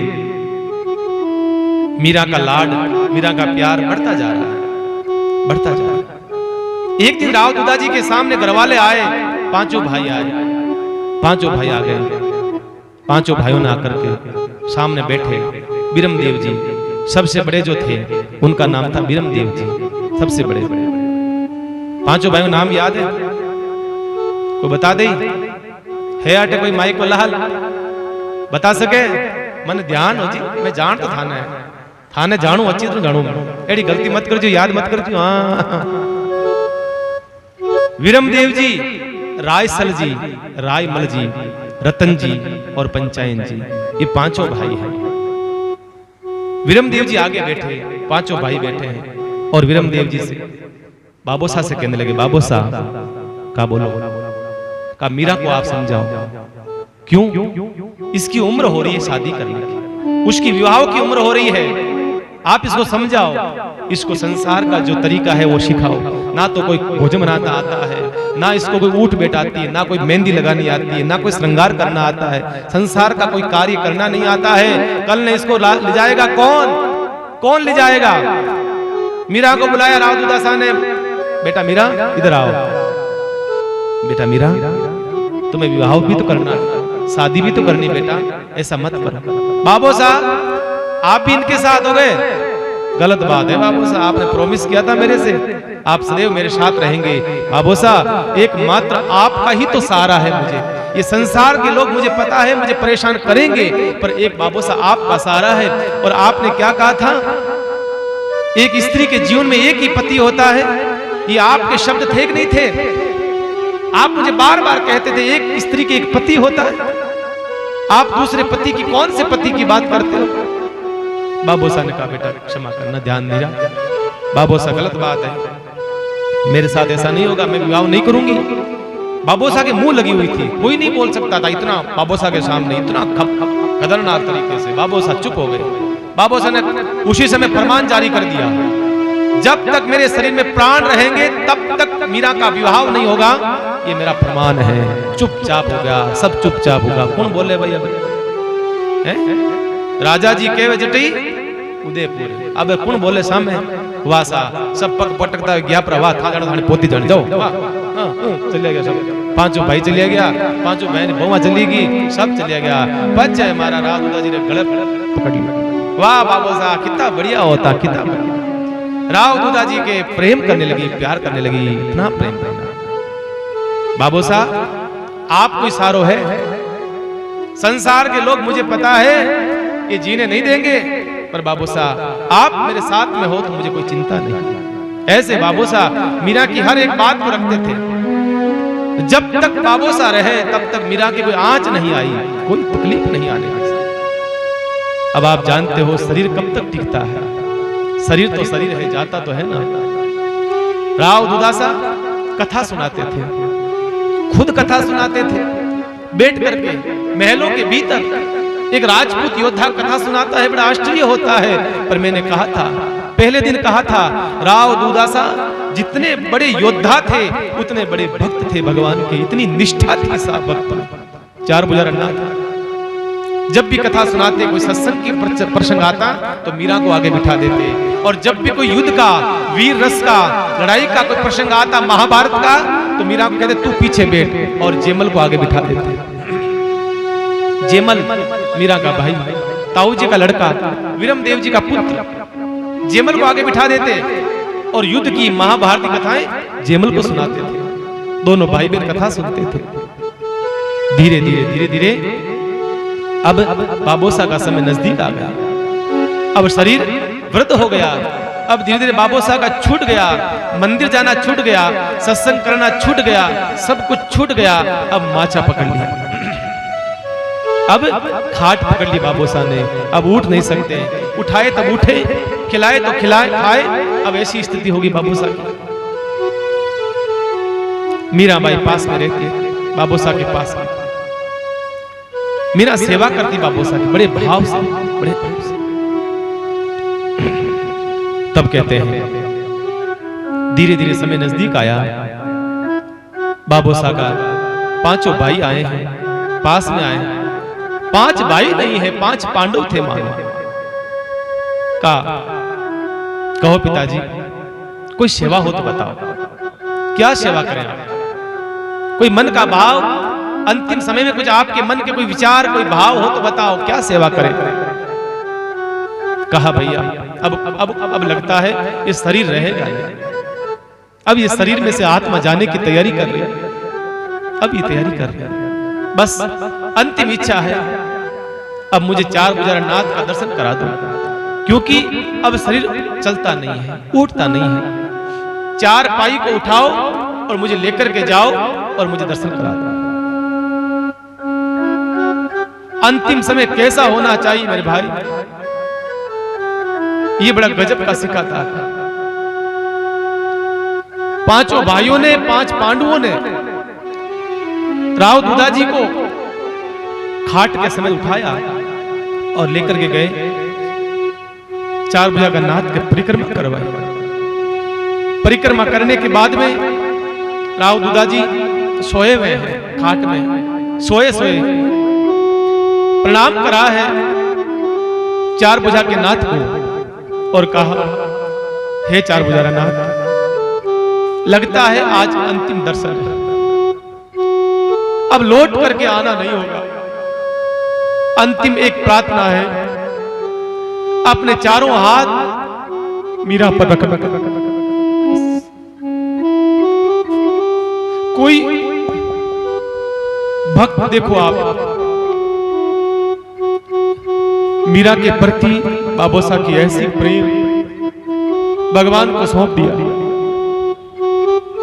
आप मीरा का ध्यान रखना। आ गए, अपने महलों में आ गए, लिटा दिया बाबूसा को, सब पास में बैठे, पूरा परिवार नजदीक बैठा है। अब जाने वाले हैं, अब जाने वाले हैं। विरमदेव जी आए, पिताजी कहो क्या अंतिम इच्छा है? कहा विरमदेव, मरते मरते में 2 इच्छा मन में रह जाएगी, लगता है वो इच्छा ही रह जाएगी, कहो क्या इच्छा है?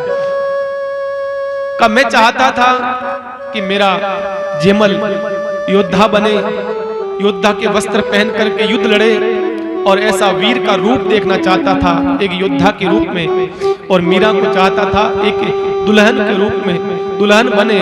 पर मुझे लगता है दोनों मेरी इच्छाएं अब पूरी नहीं होगी, अब मैं जा रहा हूं।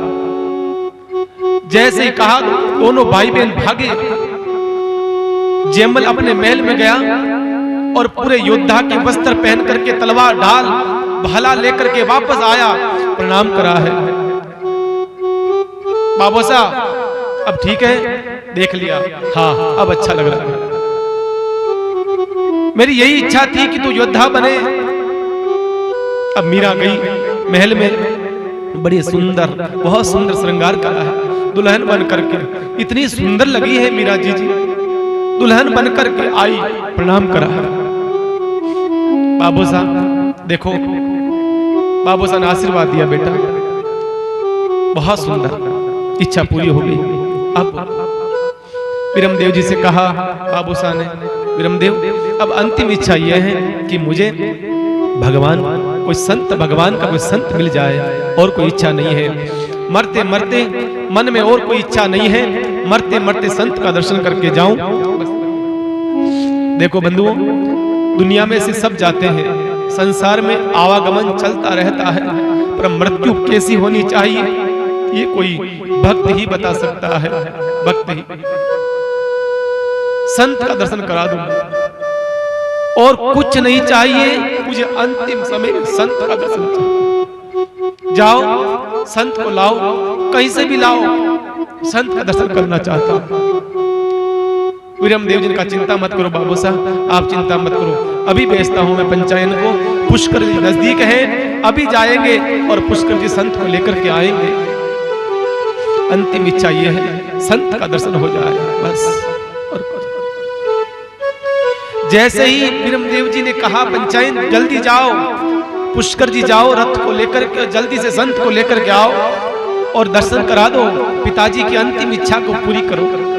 विरमदेव जी निकले ही थे, जैसे ही रथ बाहर निकला उसी समय हरे कृष्ण हरे राम हरे कृष्ण हरे राम कहता हुआ कोई फकीर आ गया, फिर संत आ गया। बिना बुलाए बिना कुछ बुलाए एक संत आ गया और कहा अरे महात्मा जी आप कहां से पधारे? अरे कहा मैं दर्शन करने आया हूं, राव दूधा जी का लेकर के आए। महाराज संत पधारे हैं, हमें जाना ही नहीं पड़ा पुष्कर, संत पधार गए। और कहा जैसे संत दर्शन करा है, सुंदर सा तिलक लगाया हुआ है मस्तक पर, लंबी जटाएं, वल्कल वस्त्र धारण कर रखे हैं, ऐसा सन्यासी सामने खड़ा है, प्रणाम करा है। राव दूधा जी ने प्रणाम करा है। महाराज मेरी इतनी भक्ति कि संत चल करके आया। हाँ राव दूधा जी मैं चल करके आया। आप किसके कृपा पात्र शिष्य हैं? आप कहां से पधारे हैं? आप कहां से आए हैं महाराज? परिचय आपका? कहा मैं चैतन्य महाप्रभु का शिष्य हूं, चैतन्य महाप्रभु का शिष्य हूं मैं। अच्छा चैतन्य महाप्रभु कहां? अरे मेरा नाम सुना है, कभी दर्शन नहीं करा, मेरी बहुत इच्छा थी मैं दर्शन करूं। आपका नाम क्या है? मेरा नाम सत्य स्वरूप है। अरे महाराज बड़ी कृपा करी, चैतन्य महाप्रभु का बहुत इच्छा थी दर्शन करने की, बहुत इच्छा तमन्ना थी चैतन्य महाप्रभु दर्शन करने। मैं कल कल कल करता करता मेरा काल आ गया, दर्शन नहीं कर पाया, क्या कर। अच्छा रहा आप पधार गए, आप संत पधार गए हैं, आपका दर्शन हो गया, मैं धन्य हो गया, मैं धन्य हो गया। और कहा आपको किसने भेजा? कहा मैं गया था पंढरपुर, पंढरपुर गया था। पंढरपुर में वहां एक संत रहते हैं, उन संतों ने भगवान पुंडरीकनाथ का प्रसाद भेजा है और कहा है आप कहां जा रहे हो? मैंने कहा पुष्कर जा रहा हूं। अरे पुष्कर जा रहे हो सब ठीक है, पर ध्यान रखना मेड़ता जाना मत भूलना, मेड़ता जाना मत भूलना। जब तक तुम पुष्कर जाओगे, मेड़ता नहीं जाओगे, तुम्हारी यात्रा पूरी नहीं होगी। और मेड़ता जाकर के राव दूधा जी का दर्शन करना, मीरा का दर्शन करना, इसलिए मुझे संतों ने भेजा है। ये प्रसाद लो पुंडरीकनाथ, ये माला दी है, ये माला लो। दोनों दे दिया प्रसाद, घर बैठे प्रसाद मिल गया। अंतिम समय में प्रसाद माला। कहा अब और कोई इच्छा नहीं है, बस मैं चाहता था आपके गले में अगर माला है प्रसाद स्वरूप तो मेरे गले में माला डाल दो। कहा हाँ बिल्कुल, क्योंकि वैष्णव लोग जो होते हैं वो 2 लड़ी 4 लड़ी 5 लड़ी माला पहना करते हैं। तो कहा एक चिंता न करो, मेरे गुरुदेव ने मुझे माला दी है, उसमें से एक माला आप गले में डाल देता हूं मैं, और एक माला राव दूधा जी गले में डाल देता। बस अब अंतिम इच्छा पूरी हो गई। विरमदेव विरमदेव अब कुछ नहीं चाहिए, अब तो आनंद हो गया। मेरी मीरा को लाओ, मीरा को लाओ, सब पीछे खिसक जाओ, दुनिया के लोग हट जाओ। मीरा हटने लगी, मीरा पीछे खिसकने लगी। कहा बेटा तू ही तो है, तू ही तो अंतिम सहारा है, तू कहां जा रही है? तू तो आ जा। विरमदेव जी ने कहा अरे बाबू साहब आप ही तो कहते थे मरते मरते किसी संसारी का मन नहीं होना चाहिए, आप ही तो कहते कि संसार का आदमी का मन कहीं अटक जाएगा तो फिर मुक्ति नहीं होगी। अरे कहा विरमदेव ये संसारी नहीं है, ये भगवान की परम भक्त है। अरे मीरा में मन रह गया तो अटकेगा नहीं, मीरा में मन रह गया तो परमात्मा मिल जाएंगे, ठाकुर मिल जाएंगे। आओ मीरा, छोटी सी मीरा आगे बुलाया, मीरा यहां बैठो। मीरा ने कहा बाबू साहब अब मीरा जानती नहीं थी कि मृत्यु क्या होती है। छोटी सी मीरा, 11 साल की मीरा। बाबू साहब आप कहां जा रहे हो? कहा मीरा अब प्रभु बुलावा भेजिया, अब बुलावा आया है, अब भगवान के लोक में जा रहा हूं। मीरा ने कहा बाबू साहब आपने वादा किया था हम सब साथ में रहेंगे, साथ साथ रहेंगे, आप अकेले नहीं जा सकते, मुझे साथ ले जाइए। कहा नहीं बेटा, तुझे तो जरूरत है, तू तो धरती पर तारने के लिए आई है, लाखों लोगों का बेड़ा पार करेगी बेटा, तेरी जरूरत है धरती पर, तू यहीं रहे। नहीं नहीं नहीं, मैं साथ में चलूंगा। मचल गई मीरा।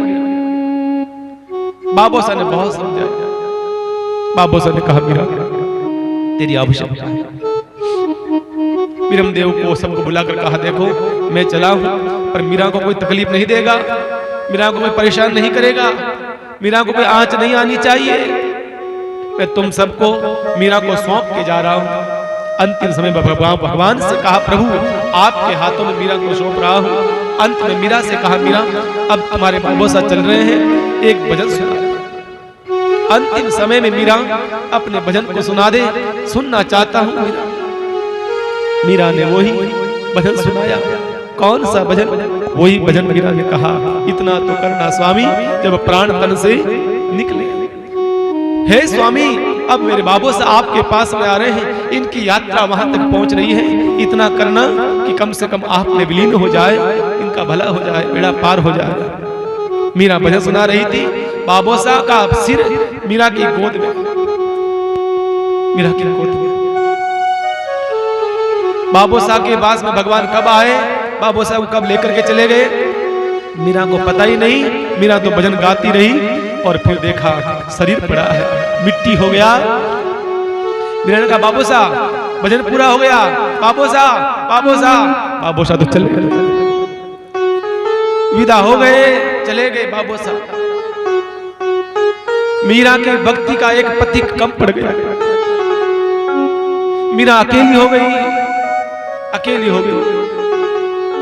सच्चा साथी वही है मेरे बंधु जो भक्ति में हमारा साथ दे। दुनिया के संबंध झूठे हैं, चाहे कोई हो, कोई भी हो, लेकिन भक्ति का संबंध जो होता है वो सच्चा है। मीरा रोई, मीरा तड़पी। सबसे ज्यादा अगर पीड़ा हुई हो तो मीरा को हुई। मीरा अकेली पड़ गई, मीरा को दूर हटाया। घर वालों ने मीरा को लेकर के गए, बाबोसा को स्नान कराया है, वस्त्र पहना है, धूमधाम से बेकुटी निकाली है। पूरी मेड़ता में धूमधाम से नगारों के साथ, बाजों के साथ, फूलों के साथ वर्षा करते हुए, हरिगुण गाते हुए धूमधाम से राव दूधा जी की विदाई होती है। पूरे नगर के आंखें नम है, सब रो रहे हैं और अंतिम संस्कार हुआ। राव दूधा जी चले गए, मीरा अकेली रह गई। मीरा का आसरा चला गया, मीरा का साथ छूट गया। अब 2 साल 3 साल हुए, अब वापस वही मीरा की चर्चा होने लगी, वापस संसार की बातें होने लगी, वापस संसार के लोग कहने लगे अरे भाई ब्याह करो, मीरा को जल्दी ब्याह कर दो, 15 साल की होगी। मीरा की उम्र 15 साल की हो गई थी। लोग कहने लगे चाचा है, ताऊ है, सब कहने लगे अरे भाई बेगी निकालो टाबरी ने, ब्याह करो। मीरा सबको कहती अरे भाई बाबोसा मना करके गए थे, मना करके गए थे, पर कौन माने भाई, कौन कौन। एक दिन रतन सिंह जी जाली बाई मीरा के पास में गई। शाम का समय था, मीरा बाई भगवान की पूजा कर रही थी, भजन गा रही थी भगवान के सामने और बैठी थी भजन गा कर। उसी समय पहुंच गई जाली बाई। मीरा बेटा मीरा। हाँ माँ कहो क्या बात है। कहा बेटा मीरा अब तू बड़ी हो गई है ना, अब तू सीख ले, गृहस्थी जीना सीख ले बेटा। तेरी शादी की बातें चल रही है, तेरे विवाह की चर्चा चल रही है। कहने लगी मीरा माँ ये अनर्थ मत करो, मेरी आत्मा का पति परमात्मा बन गया है, अब क्यों अनर्थ कर रही हो मीरा। माँ गलत कर रही हो आप, ये गलत कर रही हो, गलत कर रही हो। बहुत समझाया पर मीरा ने मना कर दिया, मना कर दिया। मीरा के बाहर दास वो सखियां, दासियां नहीं सखियां कौन थी, यहाँ लिखा है भागवत माल में कि मीरा अलग रहती थी। मीरा का महल अलग था जिसका नाम था श्याम कुंज, वहीं भगवान श्याम सुंदर का मंदिर था। इसलिए उसका नाम पड़ गया श्याम कुंज। श्याम कुंज में मीरा जी रहती थी और उनके साथ में चंपा, चंपकलता। कौन सी चंपकलता? कथा आएगी, वही राधा जी की सखी। अष्ट सखियों में एक चंपकलता का नाम आता है। वही चंपकलता मीरा की सखी बनकर के जिंदगी भर मीरा के साथ रहेगी। आगे सुनना मेरे बंधु, चंपकलता कथा आएगी। चंपकलता साथ में है, एकदम घनिष्ठ सखी अगर कोई है तो वो चंपा है। इस जन्म में उसका नाम चंपा। नया जन्म हुआ है। मीरा जब धरती पर आई है तो साथ में चंपा को लेकर के आई, चंपकलता को। तो चंपा सखी थी। और केसर, एक केसर नाम की थी, सखी थी। एक मिथिला, मिथिला कौन? वो धाई मां, मीरा को बड़ा करा है, पाल पोस करके मीरा को लालन पालन करा है, वो धाई मां। उसका नाम था केसर, एक का नाम था चमेली। ये चार मीराबाई के साथ में एकदम छाया की तरह रहती थी। मीरा के हर पल हर क्षण अंग संग रहती थी। इतना प्रेम था, इतनी सेवा करती थी मीरा की, हर पल मीरा के पास रहती थी। संत कहते हैं, भक्तमाल कहते हैं, क्या क्या मना कर दिया, मीरा जी मैं शादी नहीं करूंगी, मैं विवाह नहीं करूंगी। परेशान हो गई मां जाहली बाई, पग पटक फाची आएगी। आप पति ने कहे था क्यों करनी था, हम जाओ करनी, मारी तो मानने को नहीं था, हम जाओ। रतन सिंह जी कहो झाली जितना भी संत महात्मा आया है भाई, एक बात कहन गया है, आ कोई अलौकिक वस्तु। मीरा के लिए एक बात कह करके गए थे जाली, जो भी संत आए थे, ये हमारे घर की वस्तु नहीं है, ये हमारे घर की वस्तु नहीं है, ये तो कोई कन्हैया की बिछड़ी हुई गोपी है, जाने देना, जहां जाना चाहती है उसको विदा करना, ये हमारी वस्तु नहीं है। कह करके गए थे संत महात्मा जो भी आए थे, क्यों इसको शादी करना चाहती है तू? अरे हमारे घर बेटी बेटी है तो क्या तकलीफ है? झाली कहने लगी, अरे आप क्या जानते हो, हम मर जाएंगे, हम चले जाएंगे, इसकी दशा क्या होगी? माँ बाप का सोचना अपनी जगह सच है। माँ बाप का बेटी के प्रति भाव प्रेम है, इसलिए माँ बाप ऐसा सोचते हैं। पर मीरा को क्या पता, आखिर में परेशान होगी जाली बाई, सोच रही अब किसको बोलूं, क्या करूं, दुखी दुखी अंदर न घुटने लगी जाली बाई। अब मैं टाबर ने किकर समझाऊं, अरे मीरा ने किकर समझाऊं, आप माने को नहीं। परेशान हो गई जाली बाई। एक दिन चली गई किसके पास में, सीधी गिरजाबाई, गिरजा देवी, कौन? बिरमदेव जी की पत्नी, सबसे बड़ी जो रानी है, सबसे बड़ी रानी है ना गिरजाबाई, उसके पास चली गई। और वो कहां की है बेटी? चित्तौड़गढ़ की बेटी है। चित्तौड़ महाराजा, चित्तौड़ जो राणा सांगा है उनकी बहन है गिरजाबाई, वहां की बेटी पनाई मेड़ता। दुखी होकर के जाली बाई पहुंच गई गिरजाबाई के पास में और गिरजाबाई से जाकर के रोने लगी। अरे कहा देरानी जी कई बात है, रो क्यों रहे हो? जेठानी जी कहीं बतावा, आ तकलीफ है।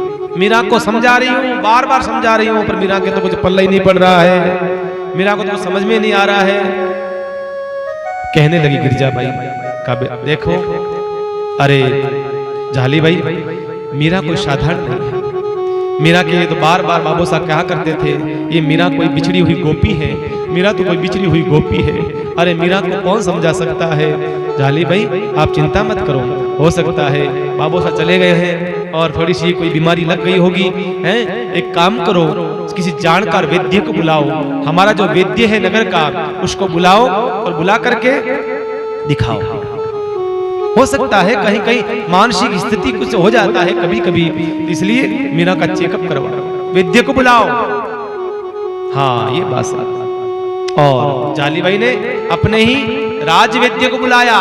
वेजी ने, ओ वेजी बूढ़े से वेजी आ गए, दिखे कौन? वेजी ने पूरा क्यों दो लोग पकड़े जना चाली जी में खुद मारा, बे ठीक करने मीरा ने आया, खुद आता पता कौन नहीं, खुद तैयारियां कर रहा है। वेजी आया, कहो रानी साहब किन ठीक करनो?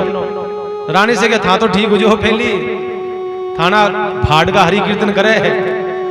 अरे बताओ मैं बहुत पुराना वैद्य हूं। एक बात है साहब, पहले का जो वैद्य होते थे ना वो आदमी की नब्ज नहीं, आदमी के चेहरे देख करके बता देते थे कि इसमें क्या बीमारी है। ऐसे वेद होते थे। आज डॉक्टर होगा, कहीं होगा डॉक्टर। आता पानी पहले पूछेंगे, हाँ साहब काई तकलीफ है, तो थारे कने क्यों आया भला मिन। अगर तकलीफ ही हम बताएंगे तो तेरे पास में क्यों आए। डॉक्टर तो वो होते थे पहले के जमाने में, देख करके बता देते, नब्ज देख के बता देते आपने सुबह क्या खाना खाया था। ये है, सच है ये। वो पढ़ाई करते थे, उनका अनुभव था। ये किताबी पढ़ाई नहीं करते थे वो लोग, वो अनुभव से पढ़ाई करते थे वो लोग। बुढ़े लोग जो हैं, बताइए, बड़ी साधारण दवाई देते थे, कोई दवाएं कोई विशेष नहीं, बस चूर्ण वगैरह घोट करके ये लो ठीक हो जाओगे, और लोग ठीक हो जाते हैं। आजकल तो आता पानी पूछी, हाँ और एटीट्यूड देखो मेरे को, पहली का बेटा एटीट्यूड कौन हो तो आ डॉक्टर में एकदम यहाँ, हाँ बोलिए, हाँ क्या काम है, हाँ अरे भाई वाह कहीं पढ़ाई कर ली भला मिनट, एडी पढ़ाई कर ली था, हमें विनम्रता नहीं है। देखते हैं साहब डॉक्टरों में घमंड आ गया, पैसे और कुछ नहीं है, पैसे। गलत बात है। ग्राहक भगवान होता है, विनम्रता से बात करनी चाहिए ना, विनम्रता से। हमें डर लगता है, अरे कि बोला ना कहना डॉक्टर साहब गुस्सा नाराज होगा तो है? नहीं। अब आते से कि आपको बीमारी पूछेंगे, सब बीमारी पूछ लेंगे, પછી लंबी सी लिस्ट दे दे आपने, आ जांच कराओ, आ जांच कराओ, आ जांच कराओ, आ जांच कराओ, एलो साहब सब जांचा कराए प्रेन पचे चश्मा ऊंचो करी नीचो करी देगी पचे मारा दवाएं दे हैं। आज स्थिति है, सब जांचें करवा करके। पर वो वेद जी ऐसे नहीं थे। वेद जी ने कहा बिल्कुल रानी साहब अब बात ठीक करो मीरा ने। अरे चिंता मत करो, हमारी मीरा ने बात ठीक करो। आए ले मीरा आओ बैठ, ले तन ठीक करो। मीरा देखे आज हमारे कई बीमारी होगी जो ठीक करना है वेद जी। मीरा क्यों कही हो वेद जी? अरे का थारी बीमारी होगी, अरे मारे बीमारी होगी, अरे मन ठाई को नहीं मारे बीमारी होगी, थाने की इकट्ठा पड़ी। कह नहीं तू बीमार है। जाली भाई क्यों? नहीं मीरा बैठ, बेटा बैठ, थारी बीमारी होगी। मीरा के वे विचार करे मन में कि मारी बीमारी मन ठा नहीं, और ये लोग ठीक करी।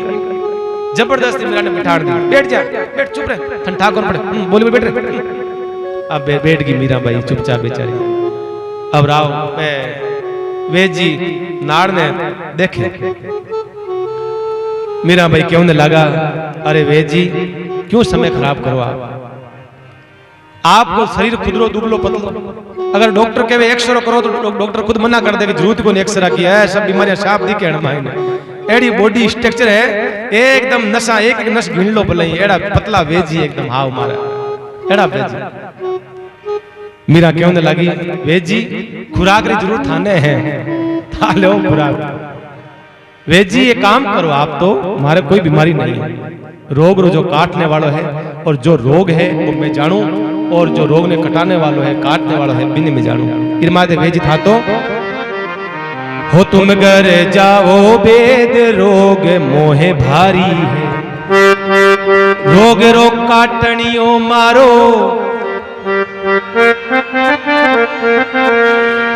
काटनियो मारो सांवरो गिरधारी है। तुम घर जाओ वेद रोग मोहे भारी है, तुम घर जाओ वेद रोग मोहे भारी है। रोग काटनियो मारो सांवरियो गिरधारी है, रोग काटनियो मारो सांवरो गिरधारी है। तुम घर जाओ वेद रोग मोहे भारी है, तुम घर जाओ वेद रोग मोहे भारी है।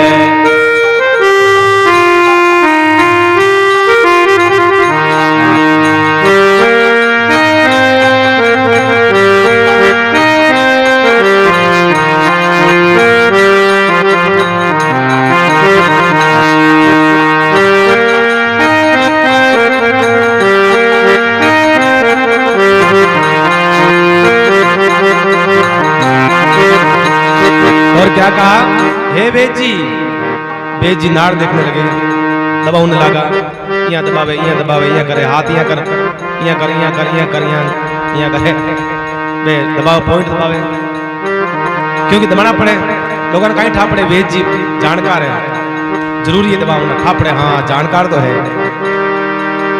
नाड़ ने टंटोले काई दर्द कलेजा माही नाड़ न टंटोले काई दर्द कलेज माही नाड़ ने टंटोले काई दर्द कलेजा माही नाड़ न टंटोले काई दर्द कलेज माही नाड़ी वेद जाने कोनी मूर्ख अनाड़ी है नाड़ी वेद जान कोनी मूर्ख नाड़ी है तुम घर जाओ वेद रोग मोहे भारी है तुम घर जाओ वेद रोग मोहे भारी है रोग रो काटनियो मारो सामरो गिरधारी है रोग रो काटनियो मारो सामरो गिरधारी है तुम घर जाओ वेद रोग मोहे भारी है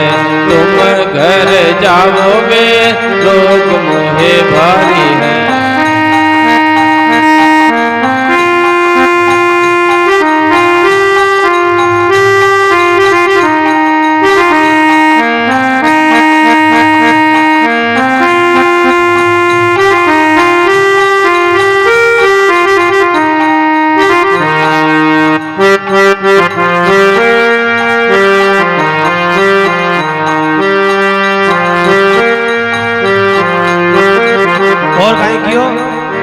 घस घस पावे बूटी लागे खारी खारी है घस घस पावे बूटी लागे खारी खारी है घस घस पावे बूटी लागे खारी खारी है घस घस पावे बूटी लागे खारी खारी है राम नाम मीठो लागे दूजी बाता न्यारी है राम राम मीठो लागे दूजी बाता न्यारी है तुम घर जाओ वेद रोग मोहे भारी है तुम घर जाओ वेद रोग मोहे भारी है रोग रो काटनियो मारो सामरो गिरधारी है रोग रो काटनियो मारो सामरो गिरधारी है तुम घर जाओ वेद रोग मोहे भारी है तुम घर जाओ वेद रोग मोहे भारी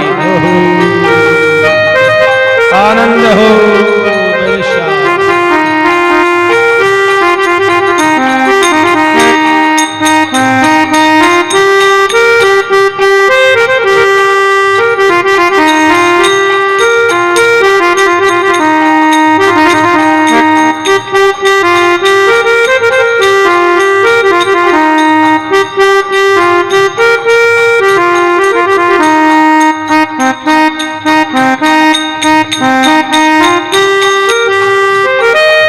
मेरे श्याम।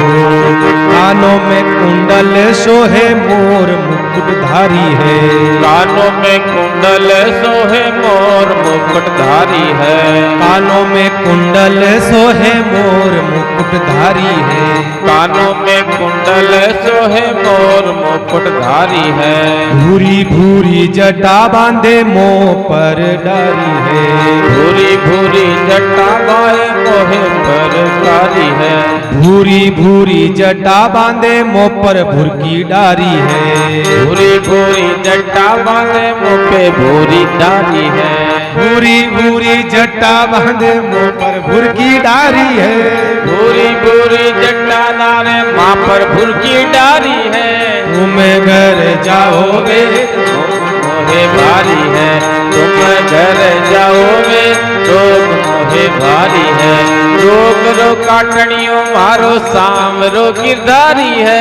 रोग रो काटनियो मारो सामरो गिरधारी है तुम घर जाओगे रोग मोहे भारी है तुम घर जाओगे रोग मोहे भारी है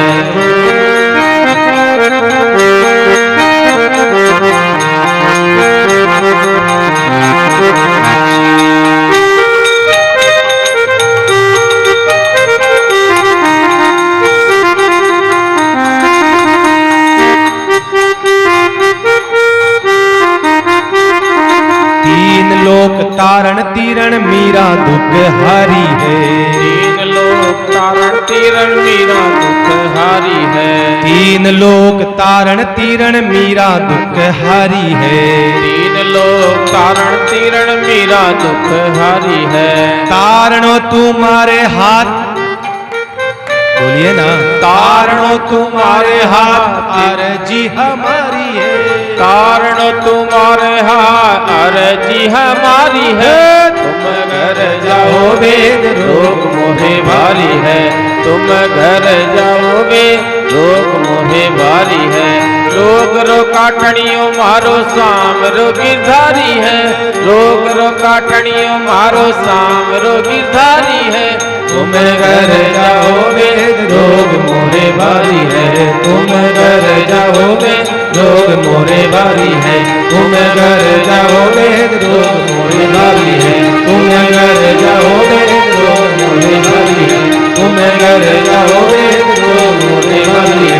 तुम घर जाओगे रोग मोरे भारी है। तुम घर जाओगे रोग मोरे भारी है। तुम घर जाओगे रोग मोरे भारी है। हो जाओगे नहीं? बोले मीरा के श्याम की मीरा ज्यादा मीरा से ज्यादा वेद जी की जरूरत इनको है।